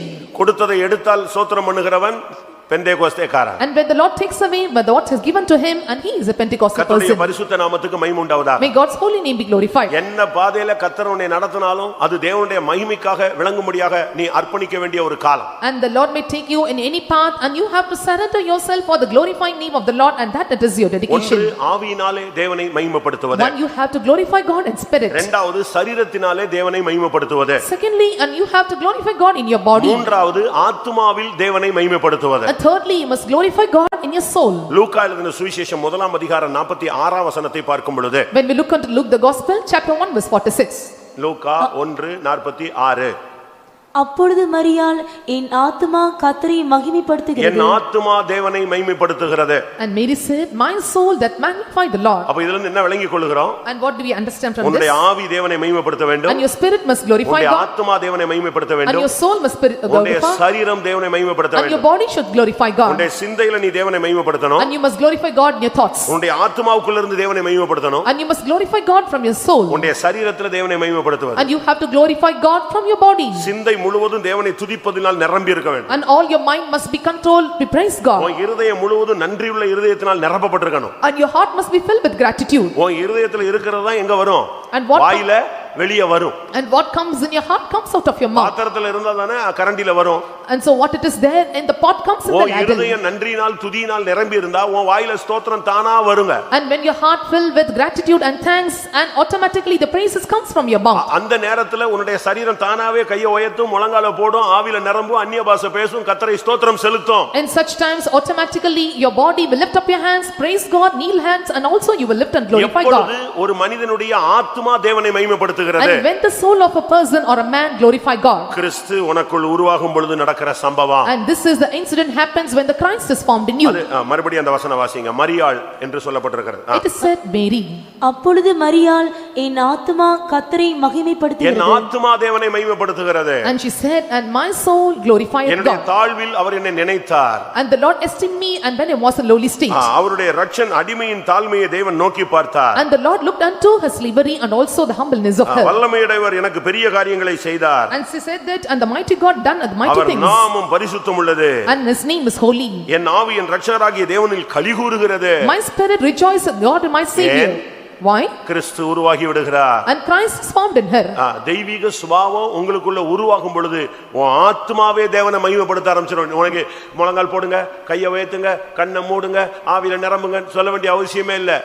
When the divine நீ தானாகவே முழங்கால் போடுவே, தானாகவே நைட்ல எழும்புவே, மணிக்கணக்கா முழங்கால் நினைப்ப. இது ஆத்மா உனக்குள் தெய்வீகம் உருவாகும் பொழுது நடக்கிற சம்பவம். When the divine natures or divine traits are formed in you automatically and you will start praising God and you will lift up your hands and you will glorify God, there is no one need to instruct you or teach you to lift up and glorify God. துவக்க காலத்துல குழந்தைகளா இருக்கும் பொழுது உங்களுக்கு teach பண்ணுவாங்க. And so the initial time in your initial stage when you are babes and you will be taught. அபிஷேகம் வந்துட்ட பிறகு When anointing comes, உனக்கு நான் டீச் பண்ண வேண்டாம், ஆவியானவர் டீச் பண்ணுவார். I don't want to teach and instruct you, the Spirit of God will teach you. நீங்கள் பெற்ற அபிஷேகம் உங்களுக்கு நிலைத்திருக்கிறது, வேற ஒருவனும் உங்களுக்கு போதிக்க வேண்டிய அவசியம் இல்லை. The anointing in you is abiding in you, there is no one to teach and instruct அப்ப you. ஆட்டோமேட்டிக்கா ஆத்மாவே தேவனை துதிக்க ஆரம்பிச்சிரும். And so automatically your soul will sing praises to God. உனக்கு தூக்கம் வராது. And you cannot sleep. தானாகவே நீ பாட்டுக்கு எழும்புவே, முழங்கால் போடுவே, கை வைத்துவே, பிரச்சனை இருந்தாலும் சரி பிரச்சனை இல்லாட்டாலும் சரி தேவனை உன் ஆத்துமா மகிமைப்படுத்தும். Automatically, and you may have problems, you may not have problems, and you will start praising and glorifying God. கர்த்தருடைய பரிசுத்த நாமத்துக்கு மகிமை உண்டாவதாக. May God's holy name be glorified. யோசுவாவின் புத்தகத்தை பார்க்கும் பொழுது When we look into book of Joshua, 7ஆம் அதிகாரம் 19ஆம் வசனம் சொல்லுகிறது. chapter 7 verse 19 says, பாவ அறிக்கையை ஒரு விசுவாசி ஒரு ஊழியக்காரன் பண்றான் பாருங்க, அதுவே தேவனை மகிமைப்படுத்துகிற ஒரு அனுபவம். servant of God or a believer, when they make a confession of sin, and that it is at the term of glorifying God. இனிமேல் வருகிற 10 நாட்களும் பாவ அறிக்கையின் நாட்கள். And so the upcoming 10 days is the time of confession of sins. யோசுவா 7:19. அப்பொழுது யோசுவா ஆகானை நோக்கி, மகனே, நீ இப்பொழுது இஸ்ரவேலின் தேவனாகிய கர்த்தரை மகிமைப்படுத்து, அவருக்கு முன்பாக அறிக்கை பண்ணி நீ செய்ததை எனக்கு சொல்லு. எப்படி? நீ இஸ்ரவேலின் தேவனை மகிமைப்படுத்து, நீ செய்த காரியங்களை அறிக்கையாக என்கிட்ட சொல்லுன்னு சொல்ற. And glorify God of Israel and make confession unto him and what you have did. சரியான அறிக்கை தேவனை மகிமைப்படுத்துது. The right confession glorifies God. உன்னுடைய குறைகளை நீ ஒத்துக்கிட்டு, ஆண்டவரே நான் மன்னியும் கேக்குறீயே, நான் இப்படி எல்லாம் பண்ணிட்டேன் சுவாமி, நான் துரோகம் பண்ணிட்டேன், துன்மார்க்கமா நடந்துட்டேன், சுஷ்டா நான் நடந்துட்டேன், நான் உம்மை துக்கப்படுத்திட்டேன், நான் உம்முடைய சிலுவை அறைஞ்சிட்டேன், நான் உம்மை காலின் கீழே மிதிச்சிட்டேன், நான் ஒரு துரோகின்னு நீ கூப்பிடுற பாரு, அந்த அலறுதல் தேவனை மகிமைப்படுத்துகிறது. Accepting your shortcomings and faults and mistakes, when you call unto God that I am a traitor and I am a transgressor, I have committed these many iniquities, and when you shout aloud unto God confessing, and that glorifies God. ஆனா நம்ம ஆளுங்க என்ன செய்யறது? But what our people are doing, இந்த 30ஆம் தேதி கடைசி கூட்டத்துக்கு வருவாங்க, and 30th, and they will come for the final meeting. ஏன்னா அவனுடைய மனசாட்சி அப்படித்தான் அவன் மேக் பண்ணி வச்சிருக்கான். And so the conscience made him in such a way. எப்படி? ஒரு கூட்டத்துக்காவது போய்ட்டோம், And you must go at least and attend one meeting. அப்படி மனசாட்சி மழுக்கி தான் நீ என்ன தப்பு பண்ணாலும் அது உனக்கு சென்சார் பெல் அடிக்கவே மாட்டேங்குது. And so you went out of your conscience, and so whatever sensor beats, and you are not revived. Maximum நீ சாயங்கால கூட்டத்தை விடவே கூடாது. At the maximum, and you should not leave this பகல்ல வீட்ல meetings. இருந்தியா உட்கார்ந்து தேவசமூகத்துல வந்து உட்கார்ந்திரணும். And if you are free in the noon time, you must come and sit in the presence of God. Leave இருக்கா, இந்த வருஷம் லீவ் இருக்கா, எடுக்காம வச்சிருக்கியா, அதெல்லாம் எடுத்து சுத்திரிப்புத்துல வீட்ல ஃபாஸ்டிங் போட்டு உட்கார், முழங்கால போடு. If you did not avail leave, and if you are having in stock and leaves, and you must attend all the sanctification meetings. உங்க வாழ்க்கையினுடைய கணக்க தேவனுடைய கையில வை. And you have to place all the account of your life in the hands of the Lord. எல்லாம் கிளியரா போடு தேவசமூகத்துல. And you must clear everything in the presence of God. பலிபீடத்துல வைக்க வேண்டியதெல்லாம் வை. And what you have to place on the altar, place it on the altar. உடைக்க வேண்டியதெல்லாம் உடைச்சிடு. What you need to break and break it நொறுக்க off. வேண்டியதெல்லாம் நொறுக்கிடு. And what you want to crush it. வெட்ட வேண்டியதெல்லாம் வெட்டிடு. What you want to cut, you must cut it. தூக்கி எறிய வேண்டியதெல்லாம் தூக்கி எறி. What you want to throw it away. ஆண்டவருடைய சமூகத்துல எவ்வளவு நெருங்கி வர முடியுமோ அவ்வளவு நெருங்கி வா. How far you can come closer to the presence of God, draw closer to his presence. அன்னைக்கு யோனாவை தூக்கி எறிய வேண்டிய நேரத்துல எரிஞ்சிட்டாங்க. On that day, and when what to throw Jonah, and they threw him out. பொருளை எறியிறது சுலபம். And so it is easy to carry mountains. அப்படிதானே? Is it right or not? தளவாடங்களை, சரக்குகளை, கோதுமைகளை தூக்கி எறியிறது ரைட், ஓகேன்னு விடலாம். And so it is very easy to throw away all the wheat and also all the rains there. ஒரு தேவனுடைய மனுஷனையே, ஒரு ஊழியக்காரனையே, ஒரு தீர்க்கதரிசியே தூக்கி எறியணும்னா எரி. And so if you want to throw away the servant of God or a man of God or a prophet, and you must throw him out. உன் வாழ்க்கை பயணம் சரியா போக முடியாம ஒரு ஊழியக்காரனோ, ஒரு ஊழியக்காரியோ, ஒரு விசுவாசியோ, ஒரு வாலிபனோ, எவனோ குறுக்க இருந்தாலும் தூக்கி எறிய வேண்டிய நேரம் இதுதான். தூக்கி எறிஞ்சிரு. If you want to carry away, or if you want to throw away a servant of God, sister or brother or believer or any man of God, and you must throw it away, and this is the right time in your life to throw him away. இல்லன்னா நீ கடைசி வரைக்கும் இந்த வாழ்க்கையில இந்த கப்பல் எரிஞ்சிட்டே தான் இருக்கும், கடல் கொந்தளிச்சுக்கிட்டே தான் இருக்கும். யோனா வெளியே வருகிற வரைக்கும் உன் வாழ்க்கையில போராடுகிற அந்த மாம்சீக அன்பை தூக்கி வெளியே போடாத வரைக்கும் நீ கரையேற மாட்ட. And unless you take away or throw away the strange love or carnal love in your life, and you cannot come to the shore. கர்த்தருடைய பரிசுத்த நாமத்துக்கு மகிமை உண்டாவதாக. May God's holy name be glorified. அறிக்கை என்பது அப்படியே தோல் உரிக்கிறது தான் அறிக்கை. And confession, it is like flame. ஒன்னு பலி செலுத்துறது. And one is you have to sacrifice. ஒருத்தன் பாவம் செஞ்சிட்டானா ஒரு பலி பொருளை கொண்டு வந்து நிறுத்துவான். If one commits sin, and they have to place a sacrificial thing. நான் செஞ்ச பாவத்துக்குன்னு சொல்லி தலையில கை வைப்பான். And so they used to say, and this is a sin that I have committed, they must place hands on the head. அடுத்த second அந்த பலி துண்டிக்கப்படுகிறது. And next time, and it was broken down. பாவத்தை விடும் பொழுது கொஞ்சம் கஷ்டம்தாங்க. And when you leave sin, it is difficult. இந்த பொல்லாத friendship, பழக்க வழக்கங்கள், எப்படி அந்த அக்காவை விடுறது, எப்படி அந்த அண்ணனை விடுறது, எப்படி அந்த அங்கிளை விடுறது, எப்படி அந்த ஆன்ட்டியை விடுறது, எல்லா ஆன்ட்டியை விடணுங்க இந்த வருஷத்துல. An illegal friendship, an illegal relationship, and how it is difficult to leave my friends and brothers and uncle and auntie, you have to leave them all. உன்னையே பலிபீடத்துல வைக்கணும்னு பிரசங்கம் பண்ணிட்டு இருக்கறனே, நீ மத்தவனை ஏன் பலிபீடத்துல வைக்கிறதுக்கு யோசிக்கிற? And so if you want to place yourself on the altar, why do you consider to place another person on the altar? யோசுவா சொல்றான், நீ அறிக்கையிடு, தேவனை மகிமைப்படுத்து. And Joshua said, said, and you confess and you must glorify him. அதுதான் ரொம்ப முக்கியம். And that is very important. அந்த அறிக்கை ரொம்ப முக்கியம். And confession is very important. இந்த அறிக்கை செய்யற வரைக்கும் யோசுவா தோத்துக்கிட்டே இருந்தான். Until you make a confession and Joshua was defeated. யோசுவாவுக்குள்ள வாக்குத்தத்தம் என்ன? What is the promise to Joshua? நீ உயிரோடு இருக்கும் நாளெல்லாம் ஒருவனும் உனக்கு முன்னால எதிர்த்து நிற்பதில்லை.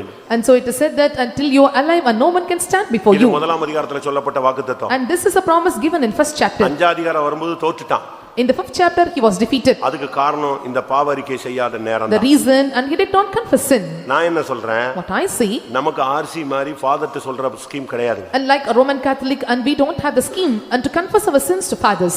பழைய ஏற்பாடு மாதிரி தோலை வந்து ஆசாரியன் வச்சுக்கிற பழக்கமும் நமக்கு கிடையாது. We do not have the practice like the Old Testament, the priests contain the flay of the skin. நீ இங்க வந்து நின்னு தேவ சமூகத்துல சரியா அறிக்கையிடணும். And you must stand in the presence of God and rightly confess in his presence. நீ பொய் சொல்லக்கூடாது. You should not tell lies. ஒரு சிலர் எழும்பி நின்று கர்த்தருக்கு ஸ்தோத்திரம், நான் பைபிளே படிக்கல, நான் வேதம் வாசிக்கல, உபவாசிக்கல, ஜெபிக்கல. அங்க ஒரு பெரிய பூசணிக்கா இருக்கு, பீரங்கியே வச்சிருக்கான். I did not read அதெல்லாம் Bible. இவன் வந்து ஒண்ணுமே சொல்ல மாட்டாங்க. I did not read அங்க Bible. வீட்ல சண்டை, வீட்ல அடிதடி, வீட்ல அம்மாவுக்கு சோறு போடுறது கிடையாது. இங்க வந்து நான் பைபிள் படிக்கல, அத கர்த்தர் எனக்கு ரொம்ப மன்னிக்கணும். And he will fight the house and he will not feed the people in the house. Instead they come and say, I am not reading the Bible, I am not praying here. சரியா அறிக்கையிடணுங்க. You must rightly confess. உன்னுடைய அறிக்கையில தான் உனக்கு சுகம் இருக்கு, உன்னுடைய அறிக்கையில தான் உனக்கு விடுதலை இருக்கு, உன்னுடைய அறிக்கையில தான் உன் சாபம் போகும், உன் அறிக்கையில தான் உனக்கு செழிப்பு இருக்கு. And only in your confession of sins and there is healing, prosperity and deliverance from sins. அந்த பிராக்டீஸ் இருந்தா தான் உனக்கு அந்த பழக்கம் வரும். Only when you have this practice and you can move in this. இல்லன்னு சொன்னா நீ அந்த பழக்கம் வராது. Or you cannot get this practice. நீ பாவத்தை வச்சுக்கிட்டே தான் சுத்திக்கிட்டே இருப்ப. You will have all your sins, you will move அவைகளை on. அறிக்கை செய்து விட்டு விடுகிறவன் இரக்கம் பெறுவான். And so blessed is the man and he will get the mercy when he confesses sins and leave away his sins. அறிக்கையை நீங்க புரிஞ்சுக்கணும். You must understand the confession. புருஷனுக்கு விரோதமாக செஞ்ச பாவத்தை நீங்க புருஷன்ட்ட போய் இல்லாவிட்டா உங்க வாழ்க்கையில நடந்த சம்பவங்களை புருஷன்ட்ட சொல்றதோ, மனைவி தன்னுடைய வாழ்க்கையில உள்ள பிரச்சனையோ, புருஷன் தன்னுடைய வாழ்க்கையில உள்ள பிரச்சனைகளையோ, தன்னுடைய பழைய வாழ்க்கையோ மனைவி புருஷனிடத்துல அறிக்கையிடக்கூடாது. And so any sins that you have committed against your husband, and so if there are any illegal relationship and you should not confess with your wife or husband. இப்ப கல்யாணம் கட்டின உடனே இவங்க ரொம்ப க்ளோஸா பேசும்போது நான் காலேஜ்ல படிக்கும்போது அவங்க கூட போனேங்கிறது, உடனே அவன் சொல்லுவான் நானும் ஒரு பொண்ணோட போனேன்ட்டு ஒரு பித்த போடுவான். அவன் நானும் ஒரு பையன் கூட போனம்மா, அடுத்த நாள் வீட்டுக்கு போ, உன் பொண்ணு வந்து ஏற்கனவே சுத்திக்கிட்டு இருந்த கேஸ்ன்னு வீட்டுக்கு அனுப்பிடுவான். And so you இந்த பாவ அறிக்கை எங்க கொண்டு போய் விட்டுரும், உன்னைய நடு ரோட்டில் விடுவிடும்.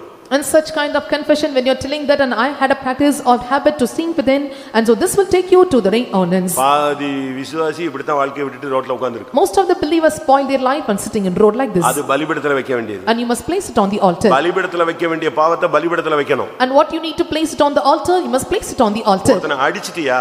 If you beat someone, ஒருத்தனை கெட்ட வார்த்தை பேசிட்டியா? and if you speak evil words, அவன்கிட்ட போய் நேரடியா ஐயா நான் உன்னை அடிச்சது தப்பு, உனக்கு விரோதமா பேசினது தப்பு, என்னைய மன்னிச்சிடுங்க, நான் உங்களை துக்கப்படுத்திட்டேன்னு சொல்றது correct. it is right to tell them and I bet you and I spoke against you. It is right to say or confess to them. அந்த பையன் வந்து இளைய குமாரன் வந்து சொன்னான், The prodigal son said like this, தகப்பனே நான் உமக்கு விரோதமாகவும் எதுக்கு விரோதமாய் நான் பரத்துக்கு விரோதமாகவும் பாவம் செய்தேன். and he said, my father, I sinned against you and to heaven. அது போதும். That is enough. அறிக்கைன்னா என்னன்னு தெரியாமலே பாதி பேர் இங்க சாட்சி சொல்லும்போது கர்த்தருக்கு ஸ்தோத்திரம் எல்லாரும் மன்னிச்சிருங்கன்னு இங்க அறிக்கையிடுவான். And many know not what is the confession of sin. When they testify here, they will say, and you please forgive me. சாட்சி சொல்ல வேண்டிய இடத்துல சாட்சி தான் சொல்லணும், அறிக்கை செய்யக்கூடாது. And the place where you want to testify, you must testify. You should not confess your sins. ஒரு சிலர் அறிக்கை செய்ய சொன்னா எழுப்பி நின்று என்ன சொல்லுவாங்க, சாட்சி சொல்லிட்டு இருப்பான். And so when I ask someone to கர்த்தர் எனக்கு confess, சுகத்தை கொடுத்தார், எனக்கு விடுதலை, நீ செஞ்ச குப்பையை சொல்றான்னு சொன்னா குப்பையை சொல்லாம என்ன சொல்லிட்டு இருக்கிற, வேற எதையோ கதையை சொல்லிட்டு இரு. and instead of confessing sins, and they will tell some other stories. எழும்பி தேவ சமூகத்துல சொல்லணும். You must arise in the presence of God and testify. தானியேல் தேவனுக்கு பிரியமானவன். And Daniel was well beloved to God. அவன் கூட நேரம் வந்த பொழுது எழும்பி நின்னு கர்த்தருடைய சமூகத்துல அறிக்கையிட்டான். When one time came and he came to the presence of God and he confessed. அதனால தான் நம்ம எழும்பி நின்னு அறிக்கை செய்கிற ஒரு பழக்கத்தை கொண்டு வரோம். And so we are bringing a practice to stand up in his presence and confess. அவன் கர்த்தருடைய சமூகத்துல எழும்பி நின்னு அவன் தேவ சமூகத்துல அறிக்கையிட்டான். And he stood up in the presence of God and confessed.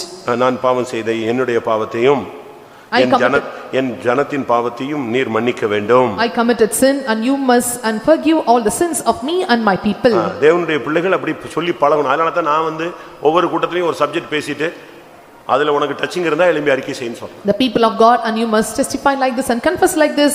And so after every preaching I used to say, when you are touched you must stand up and confess. ஏன்ட்ட வந்து சொல்லுன்னு நான் சொல்றதே கிடையாது. ஏன்னா நீ தேவன்ட்ட சொன்னா போதும். அவர்தானே பாவங்களை மன்னிக்க மனுஷகுமாரனுக்கு அதிகாரம் உண்டு. I don't want you to confess unto me, and the Son of Man is having the authority and to forgive your sins.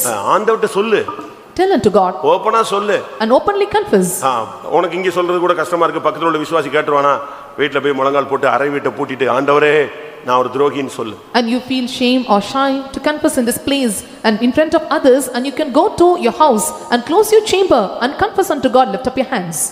நல்ல ஒரு விசுவாசி சகோதரிக்கு ஒரு புருஷன் இருந்தான். And so there was a good husband to a good believer. அந்தாலும் அரகர விசுவாசி தான். And he was what? Humbly.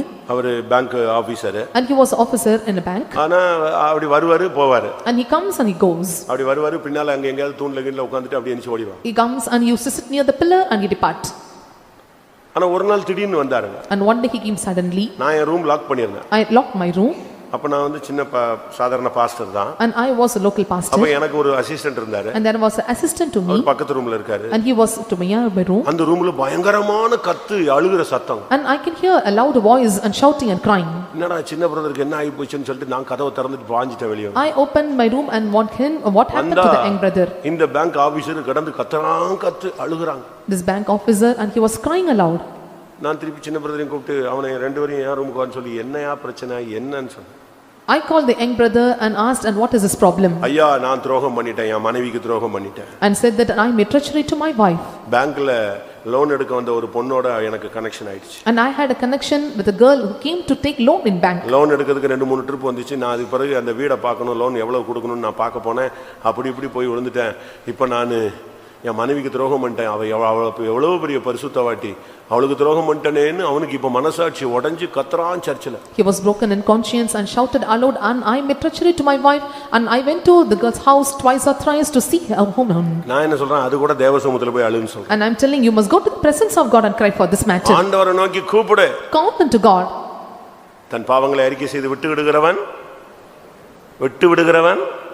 இரக்கம் பெறுவான். And he that confesses and leave away his sins will be given mercy. அறிக்கை தேவனை மகிமைப்படுத்துகிற ஒரு காரியம். அதனால தான் சுத்திரிப்பு கூட்டத்துக்கு பெண்டிகாஸ்ட்ல அதிக முக்கியத்துவம் கொடுக்கிறோம். And confession is a way to glorify God, and you must give more importance to sanctify yourself. அதனால தான் சுத்திரிப்பு கூட்டத்துக்கு புதிய ஆத்துமாக்களை கூட்டி வர கூடாதுன்னு சொல்றது. And so I am telling that you should not bring new souls for the sanctification meeting. நம்ம ஆளுங்க சுத்திரிப்பு கூட்டத்துக்கு வந்து ஒரு புதிய ஆத்துமா 4 பேரை கூட்டி வந்து பாஸ்டர் இவனுக்கு ஜெபம் பண்ணுங்கிறது அவன் ஞானசானம் எடுக்க போறான். இந்த சுத்திரிப்பு கூட்டம் ஆபரேஷன் தியேட்டருக்குள்ள ஒரு பேஷண்ட்டை தள்ளிட்டு போற மாதிரி அங்க குடும்பமா போய் உள்ள உட்கார்றது அல்ல. And sanctification meeting is like taking the patient into the operation theater, and this is not the fun to sit with family. பிள்ளையா இருந்தாலும் அம்மாவா இருந்தாலும் ஆபரேஷன் தியேட்டருக்குள்ள யார் தான் போகணும்?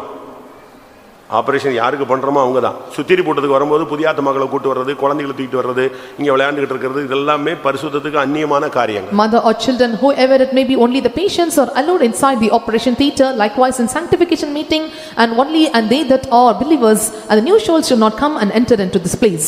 இஸ்ரவேலில் ரணவைத்தியன் இல்லையோ? And is there no physician in Israel? கிளையாத்தில் பிசிந்தைலம் இல்லையோ? Is there no balm in Gilead? பின்ன ஏன் என் ஜனமாகிய குமாரத்தி சொஸ்தமடையாமல் போனாள்? And why my beloved daughter was not healed? சுத்திரிப்பு இல்லன்னா உனக்கு சுகம் கிடைக்காது.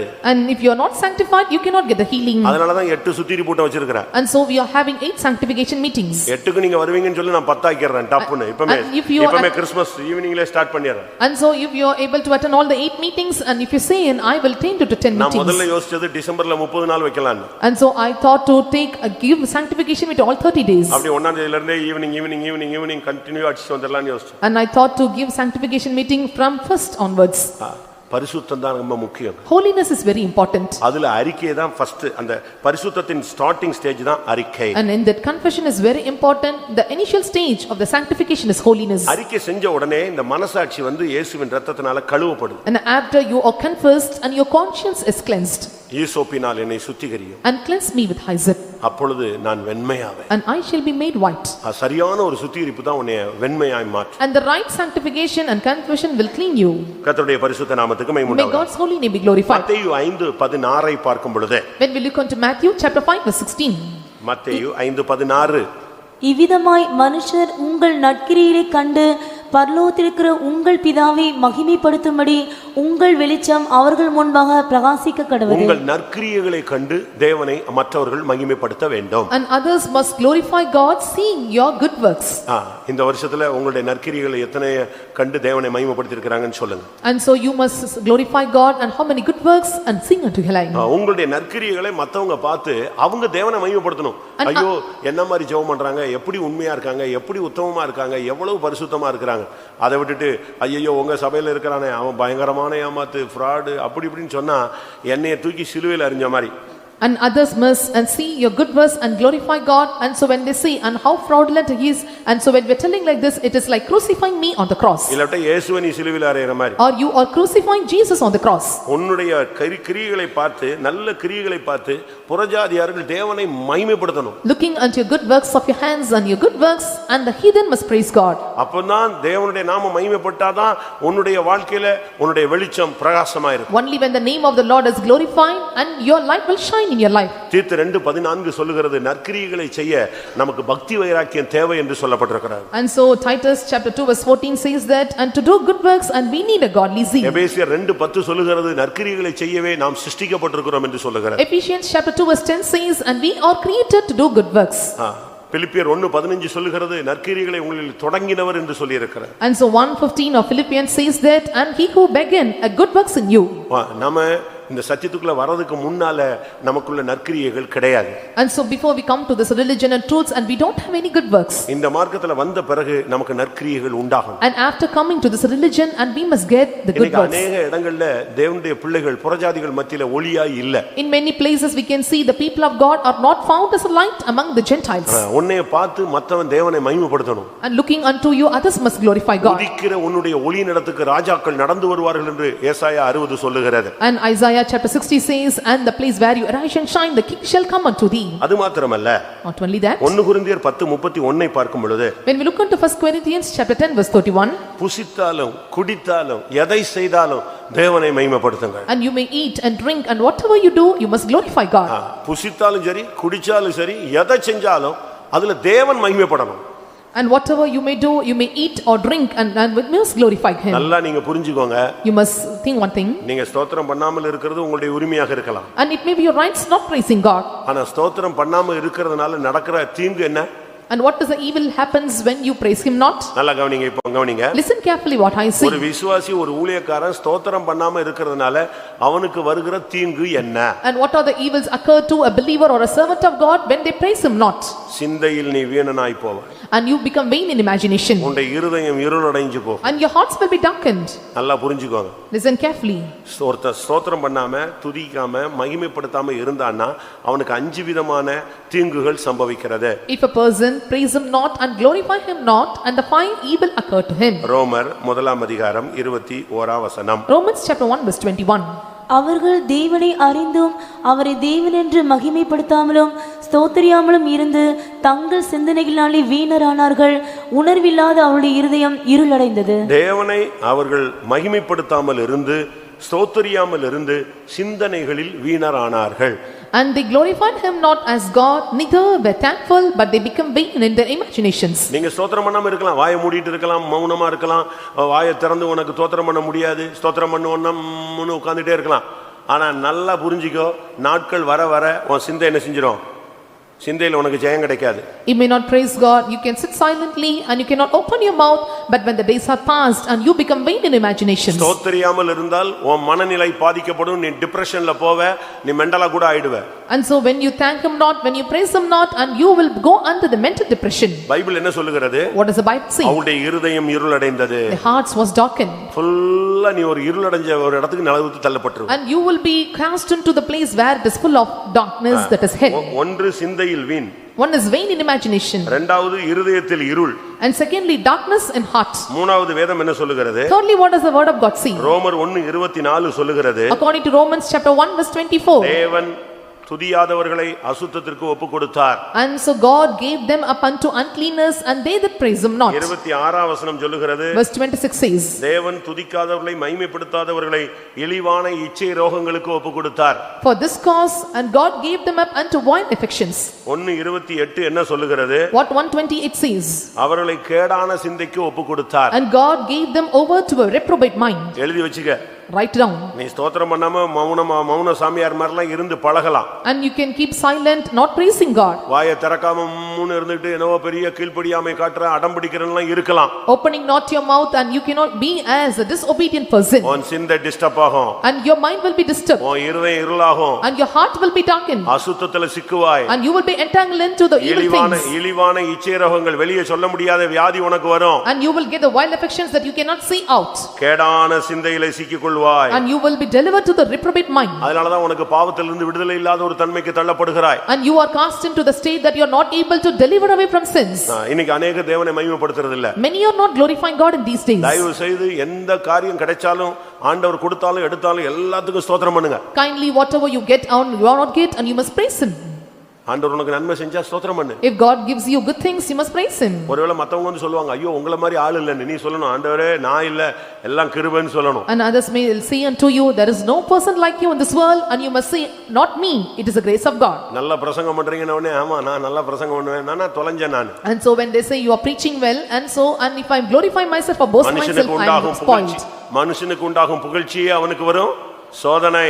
And so and the fame and name to the man becomes a trial or temptation. காக்காவை பார்த்து நரி சொல்லுச்சு ஐயோ என்ன அழகா நீ பாடுறன்னு வடைய விட்டுருச்சு. The fox said unto the crow how beautifully you sing and it leaves its vadai. ஒரு ஆளு ஒரு இடத்துல பிரசங்கம் பண்ணாங்க. One person preached like this. பயங்கரமான பிரசங்கம். And it was a fearful preaching. பிரசங்கம் முடிந்தபோது at the end of the preaching ஜனங்கள் வந்து சொன்னார்கள். And the people said to him இது மனித சத்தம் அல்ல. This is not the voice of man. இது தேவனுடைய சத்தம். And it is the voice of God. உடனே அவனுக்கு தலகால் புரியல. And so he cannot contain himself. அவன் தேவனுக்கு மகிமை செலுத்தவில்லை. He glorified him not. வேதவசனம் என்ன சொல்லுகிறது? What does the word of God say? அப்போஸ்தலர் நடபடிகள் 12ஆம் அதிகாரம் 23ஆம் வசனம் சொல்லுகிறது அவன் தேவனை மகிமைப்படுத்தாதபடியால் தேவன் அவனை அடித்தார் புழுபுழுத்து செத்தான் இவன் ஏரோது. And he glorified him not and because he did not glory to God and he was eaten of worms and gave up the ghost and he was eaten. அவன் தேவனுக்கு மகிமையை செலுத்தாதபடியினால் உடனே கர்த்தருடைய தூதன் அவனை அடித்தான் அவன் புழுபுழுத்து இறந்தான். எப்படி இருக்கும் பாருங்க. And how it would be. தேவனை துதியாமல் இருக்கிறவங்க உரிமை இருக்கு ஆனா கர்த்தரிடமிருந்து அடி வாங்குறதுக்கு வாய்ப்பு இருக்கு. You have rights not to praise and glorify God but you have get chances and to get beatings from him. அதுக்கு தான் ஸ்தோத்திரம் பண்ணுங்கங்கறோம். அப்பதான் நீங்க முக்காடு போடுவீங்க அப்பதான் பாத்ரூம் போவீங்க அப்பதான் எழும்பறதுக்கு யோசிப்பீங்க. தேவனை துதிக்கிற துதியில தான் உனக்கு ஜெயம் இருக்கு. When you ask to praise God and you will start covering your heads and you will go to or leave this place and only when you give glorify to God and you the power of God is rested in you. நீ உன்னை மகிமைப்படுத்த கூடாது. You should not glorify yourself. தேவனை மகிமைப்படுத்தணும். Glorify God. ஆனா உன்னை குறித்து மற்றவங்க தேவனை மகிமைப்படுத்தலாம். But the others must glorify God from you. வெளிப்படுத்தல 16:9ல நீங்க பாத்தீங்கன்னா When we look at the 16:9 of Revelation. அவங்களுக்கு பயங்கர வியாதி வந்தது ஆனால் அவர்கள் மகிமைப்படுத்த மனம் திரும்பவில்லை என்று சொல்லி இருக்கிறார். It is said that and they got many sickness but they were not repented to glorify him. அடி மேல அடி விழுது ஆனா ஸ்தோத்திரம் பண்றதுக்கு அவனுக்கு மைண்ட் வர மாட்டேங்குது பாருங்க. And so you are getting beatings upon beatings but your mind is not moving to praise him. நீங்க எந்த இடத்துலயும் உங்களை உயர்த்த கூடாது. At any place and you should not boast and lift up yourself. உங்களுடைய பிள்ளைகளை உயர்த்த கூடாது. உங்களுடைய ஆஸ்தி ஐஸ்வரியம் சொல்லிட்டு உயர்த்த கூடாது. எல்லாம் என்ன சொல்லணும்? எல்லாம் என்ன சொல்லணும்? எல்லாம் கிருபை. கையெடு. எல்லாம் உங்களுடைய கிருபைன்னு சொல்லணும். You must not lift up your children or possessions of wealth. You must see and all is the grace of God. எல்லாம் கிருபை ஆண்டவரே. And everything is your grace. எல்லாம் ஆண்டவர்ட்ட இருந்து வந்தது. And everything came from God. எல்லாம் அப்படி நீங்க சொல்லி பழகுங்க. And you must say like this. ஐயோ உங்கள மாதிரி ஆளு இல்ல நீங்க தான் இப்படி செஞ்சீங்க. ஐயோ நான் ஒண்ணுமே கிடையாது. And you should not say and there is no person like you and so I am thankful to you. நீ உன்னை மகிமைப்படுத்தினால் நீ பாபிலோனிய ஸ்திரீ. And so if you glorify yourself and you are a Babylonian woman. வெளிப்படுத்தல் 18:7 என்ன சொல்லுகிறது? What 18:7 of Revelation says. அவள் தன்னை மகிமைப்படுத்தினாள். And she glorified herself. நீ உன்னை மகிமைப்படுத்துறதுக்கு இந்த மார்க்கத்துக்கு வரல. And you did not come to this religion of way to glorify yourself. தேவனை மகிமைப்படுத்து. You must glorify God. கர்த்தருடைய பரிசுத்த நாமத்துக்கு மகிமை உண்டாவதாக. May God's holy name be glorified. உன்னை பத்தி மத்தவங்க தேவனை மகிமைப்படுத்தணும். கர்த்தர் அவனுக்கு எவ்வளவு நன்மை செஞ்சிருக்காரு, எவ்வளவு அற்புதமான சுகத்தை கொடுத்திருக்காருன்னு உன்னை பத்தி மத்தவங்க உன்னை குறித்து தேவனை மகிமைப்படுத்தலாம். And others must glorify telling that and what goodness the Lord has done in the life of this brother and sister and they must glorify through you. Pavul சந்திக்கப்பட்டதை குறித்து ஜனங்கள் எல்லாரும் தேவனை மகிமைப்படுத்தினார். And when Paul was visited the people glorified God. கலாத்தியர் 1ஆம் அதிகாரம் கடைசி வசனத்தை பார்க்கும் பொழுது When we look into Galatians chapter 1 the last verse 24ஆம் வசனம் verse 24 என்னை பற்றி தேவனை மகிமைப்படுத்தினார்கள். உன்னை பத்தி நீ இவ்வளவு மோசமா இருந்தா இன்னைக்கு ரட்சிக்கப்பட்டிருக்கன்னு உன்னை குறித்து எல்லாரும் தேவனை மகிமைப்படுத்தலாம். And they glorified in me and how worst I was and now I was made pure. எல்லாவற்றுக்கும் மேலாக above all 1 பேதுரு 4ஆம் அதிகாரம் 11ஆம் வசனத்தின்படி according to 1 Peter chapter 4 verse 11 இப்படி இருக்க கிறிஸ்து நமக்காக மாம்சத்திலே பாடுபட்டபடியால் நீங்களும் அப்படிப்பட்ட சிந்தையை ஆயுதமாக தரித்துக் கொள்ளுங்கள். சாரி, 1 பேதுரு 4:11 இது. கிறிஸ்துவின் மகிமை வெளிப்படும் போது நீங்கள் கலிகுர்ந்து மகிழும்படியாக அவருடைய பாடுகளுக்கு நீங்கள் பங்காளிகளானதால் சந்தோஷப்படுங்கள்.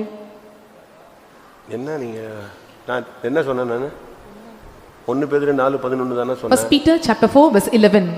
ஒருவன் போதித்தால் தேவனுடைய வாக்கின்படி போதிக்க கடவன், ஒருவன் உதவி செய்தால் தேவன் தந்தரும் பலத்தின்படி செய்ய கடவன். எல்லாவற்றிலேயும் இயேசு கிறிஸ்து மூலமாய் தேவன் மகிமைப்படும்படியே செய்வீர்களாக. அவருக்கே மகிமையும் வல்லமையும் சதா காலங்களிலும் உண்டாயிருப்பதாக. ஒருவன் உதவி செய்தால் தேவன் தந்தருளும் பலன்படி தேவனை அவன் உதவி செய்ய கடவன். And if any man help you, and according to the God giveth, and must help him. ஒருவன் போதித்தால் தேவனுடைய வார்த்தையின்படி போதிக்க கடவன். And if any preachers, let him preach according to his word. எல்லாவற்றிலும் தேவன் மகிமைப்பட வேண்டும். And God must be glorified in all things. நீ சாப்பிட்டாலும் தேவன் மகிமைப்படணும், நீ குடிச்சாலும் தேவனை மகிமைப்படுத்தணும், எல்லாவற்றிலும் தேவனை மகிமைப்படுத்தணும். நீ ஒரு ஹெல்ப் பண்ணாலும் அதுல தேவன் மகிமைப்படணும். And you may eat or drink, and whatever you do, and whatever help you render to others, and God must be glorified in everything. இன்னும் ஒரு 9 நாள் இருக்கு. இந்த 9 நாளும் நல்லா ஸ்தோத்திரம் பண்ணி இந்த வருஷத்துல எவ்வளவு தேவனை மகிமைப்படுத்தலையோ அதெல்லாம் அக்கவுண்ட க்ளோஸ் பண்ணிரு. We have to glorify God in the 9 more days, and to what extent we must glorify him, to that extent we must glorify him and close our account. எத்தனை பேர் அப்படி தீர்மானம் எடுக்கிறீங்க? How many are taking such a decision? ஆவியினாலும் ஆத்துமாவினாலும் சரீரத்தினாலும் தேவனை மகிமைப்படுத்துங்க. Glorify God in spirit, soul and body. ஸ்தோத்திர பலியிட்டு தேவனை மகிமைப்படுத்துங்க. And you must offer him through thanksgiving. அறிக்கை செய்து தேவனை மகிமைப்படுத்துங்க. And glorify God with your confession. உன்னுடைய வியாதி கூட தேவனை மகிமைப்படுவதற்கு ஏதுவாய் அமைய வேண்டும். And even your sickness must be the means to glorify God. எல்லாவற்றுக்கும் மேலாக Above all.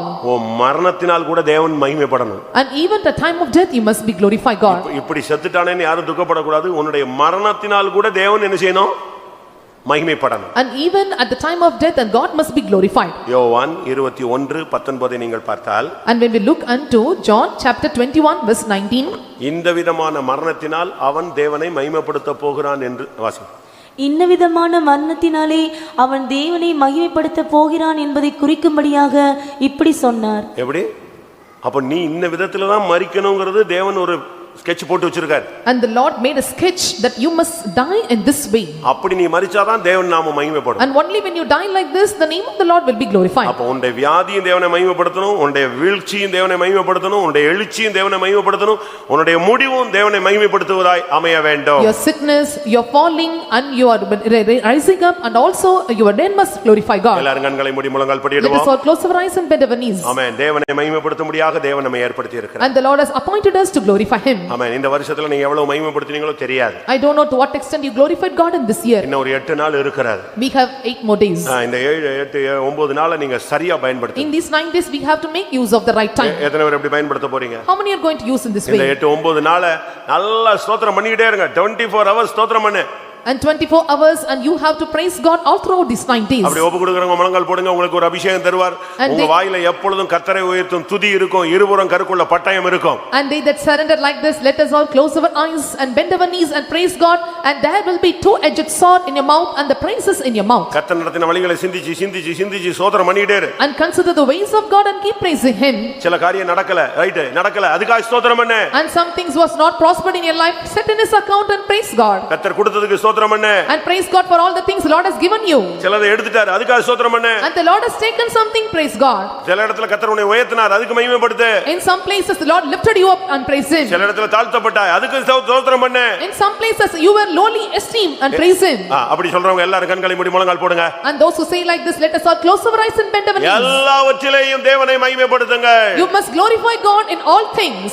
கொஞ்ச நேரம் எல்லாரும் மகிமைப்படுத்துங்க பார்க்கலாம். And for a while let us all glorify God. முழு பலத்தோடு, with all your strength, முழு மனதோடு, with all your mind, உன்னுடைய முழு ஆவியோடு, with all your spirit, ஆமென். ஆவியினாலே, in spirit, சரீரத்தினாலே, in your body, ஆத்துமாவினாலே தேவனை மகிமைப்படுத்துங்க. and let us all glorify God in our soul. என்ன வந்தாலும் கர்த்தரை மகிமைப்படுத்துவேன். And I will glorify God in all my means. எல்லாரும் வாயை திறந்து கர்த்தரை உயர்த்துற நேரம். And this is a time for us to open our mouth and lift up our God. இந்த வருஷத்தின் கடைசியில, At the end of this year, கர்த்தரை துதிக்கும் துதியை கர்த்தர் உன் வாயில் வைக்க போகிறார். the Lord is going to keep the praising of God in your mouth. கர்த்தர் உன் வாயிலே ஒரு பலனை உண்டு பண்ண போகிறார். And the Lord is going to make a strength strength in your mouth. கர்த்தரை துதிக்கும் துதியின் அபிஷேகம் உன் உதடுகளில் இறங்கட்டும். Let the anointing of praising God, let it descend in your lips. இனிமேல் உன்னுடைய ஸ்தோத்திரம் ஒரு கனியாய் மாறும். And hereafter your praising will be turned into fruit. இனிமேல் உன்னுடைய ஸ்தோத்திரம் ஒரு காளையாய் மாறட்டும். Your praising will be turned into calves. பலிபீடத்தை உன்னுடைய துதியினால் நிரப்புவாயாக. And let you open and mouth you fill with the praises. எல்லாரும் கொஞ்ச நேரம் கர்த்தரை முழு பலத்தோடு துதியுங்கள். And for a while let us all praise God with all our strength.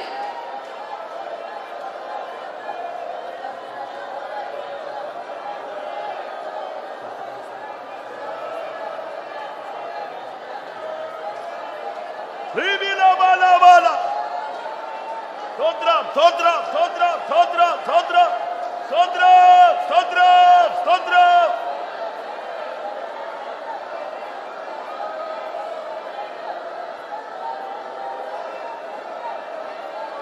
ஆமென். மகிமை ரட்சகா துதி உமக்கென்று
ஹல்லேலூயா. ஆமென்.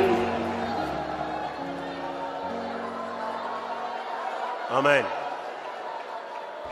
ஆமென். இந்த இடத்தை இந்த நேரத்துல நம்ம எல்லாரும் ஒருமித்து பெராக்காவாய் மாற்றுவோம். And let us all with one accord join one together and change this place as Beraka. அப்படின்னா என்ன அர்த்தம்? What is the meaning of Beraka?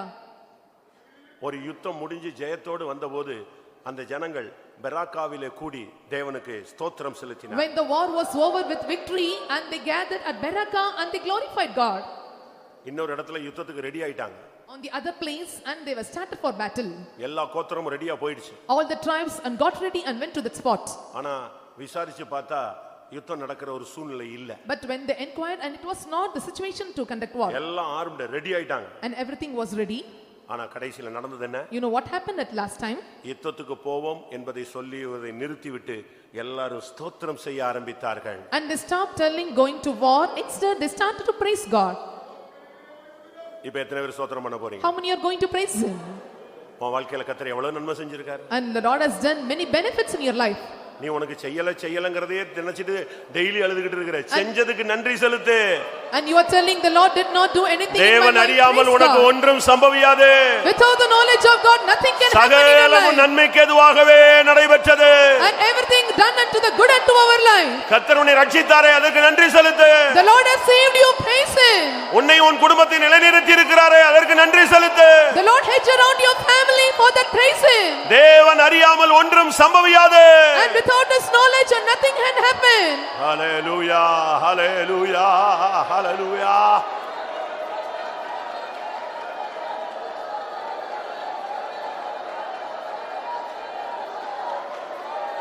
Amen. இது கிடைக்கல அது கிடைக்கல அந்த ஜெபத்துக்கு பதில் கிடைக்கல இந்த ஜெபத்துக்கு பதில் கிடைக்கல இத சொல்லி சொல்லியே உன்னை துக்கப்படுத்தி உன்னை ஸ்தோத்திரம் பண்ணாம விட்டான். And he made you to go under sorrows and grieved you by saying, I didn't get this, I didn't get that and that. இன்னைக்கு உன் வாயில இருந்து And today from your mouth, கர்த்தாவே இதெல்லாம் நான் கேட்டேன் இதெல்லாம் நீங்க தரல அதுக்காக நான் ஸ்தோத்திரம் பண்ணேன்னு சொல்லி பிசாசு வெட்கப்பட்டு ஓடுவான். And the devil will flee away with shame when you tell, Lord, you did not give me, but still I praise you. கர்த்தர் கொடுத்தார், கர்த்தர் எடுத்தார், கர்த்தருடைய நாமத்துக்கு ஸ்தோத்திரம். And the Lord has given me and taken away. Blessed be the name of the Lord. Hallelujah. Amen. Amen. எந்த காலத்திலும் எந்த நேரத்திலும் நன்றியால் உம்மை நான் துதிப்பேன். இந்த காலத்திலும் இந்த நேரத்திலும் நன்றியால் உம்மை நான் துதிப்பேன். இயேசுவே உம்மை நான் துதிப்பேன். துதிப்பேன். இந்த வேளையிலும் துதிப்பேன். இயேசுவே உம்மை நான் துதிப்பேன். துதிப்பேன். இந்த வேளையிலும் துதிப்பேன். இந்த காலத்திலும் இந்த நேரத்திலும் நன்றியால் உம்மை நான் துதிப்பேன். இந்த காலத்திலும் இந்த நேரத்திலும் நன்றியால் உம்மை நான் துதிப்பேன். இயேசுவே உம்மை நான் துதிப்பேன். துதிப்பேன். இந்த வேளையிலும் துதிப்பேன். இயேசுவே உம்மை நான் துதிப்பேன். துதிப்பேன். இந்த வேளையிலும் துதிப்பேன். இயேசுவே உம்மை நான் துதிப்பேன். துதிப்பேன். இந்த வேளையிலும் துதிப்பேன். இயேசுவே உம்மை நான் துதிப்பேன். துதிப்பேன். இந்த வேளையிலும் துதிப்பேன். ஹல்லேலூயா. ஆமா, இப்ப கூட்டம் முடிய போகுது. Now the meeting is going to over. இந்த ஆராதனையின் நோக்கம் என்ன? What is the purpose of this worship? இன்றைய தூதனுடைய தன்மை என்ன? And what is the nature of our sermon? எல்லாவற்றிலும் தேவனை மகிமைப்படுத்துவது. Glorify God in everything. ஒருவேளை உங்களுக்கு அந்த பிராக்டிஸ் இல்லாம இருக்கு. You may not have this practice. ஆனா இன்னைக்கு கர்த்தர் உனக்கு ஒரு அபிஷேகம் தந்தா இனி நீ எப்பவும் ஸ்தோத்திரம் பண்ணிட்டே இருப்ப. மிஷன் மாதிரி நீ ஸ்தோத்திரம் பண்ண ஆரம்பிச்சிருவ. Right today when the Lord gives you anointing and you will praise God like a machine. How many of you believe this? எத்தனை பேர் விசுவாசிக்கிறீங்க? And how many of you believe this? நான் அறிஞ்சோ நான் அறியாமலோ எனக்கு நினைவுல வந்தோ வரலையோ என் நாவு தேவனை துதிச்சுக்கிட்டே இருக்கணும். அப்படி ஒரு அபிஷேகம் இருந்தா எனக்கு தாங்கன்னு கேளுங்க பார்க்கலாம். Knowingly or unknowingly, to my remembrance or when I'm not in remembrance, my tongue must automatically praise God. Give me that grace, Lord. என்னை ஒரு சேராபீனை போல மாற்றும் ஆண்டவரே. Lord, change me like a seraph. இரவும் பகலும் துதிக்கும் அபிஷேகம் தாரு. Give me anointing to praise God day and night. வாயை திறந்து கேளு, ஒரு அபிஷேகம் உன் மேல இறங்கும். Open your mouth and ask unto him. The anointing will come upon you. ஒரு அபிஷேகம் உன்னை துதியை செய்கிறவனாய் மாற்றும். The anointing will make you to chew for the praises of God. எந்த காலத்திலும் எந்த நேரத்திலும் நன்றியால் உம்மை நான் துதிப்பேன். இந்த காலத்திலும் இந்த நேரத்திலும் நன்றியால் உம்மை நான் துதிப்பேன். இயேசுவே உம்மை நான் துதிப்பேன். துதிப்பேன். இந்த வேளையிலும் துதிப்பேன். இயேசுவே உம்மை நான் துதிப்பேன். துதிப்பேன். இந்த வேளையிலும் துதிப்பேன்.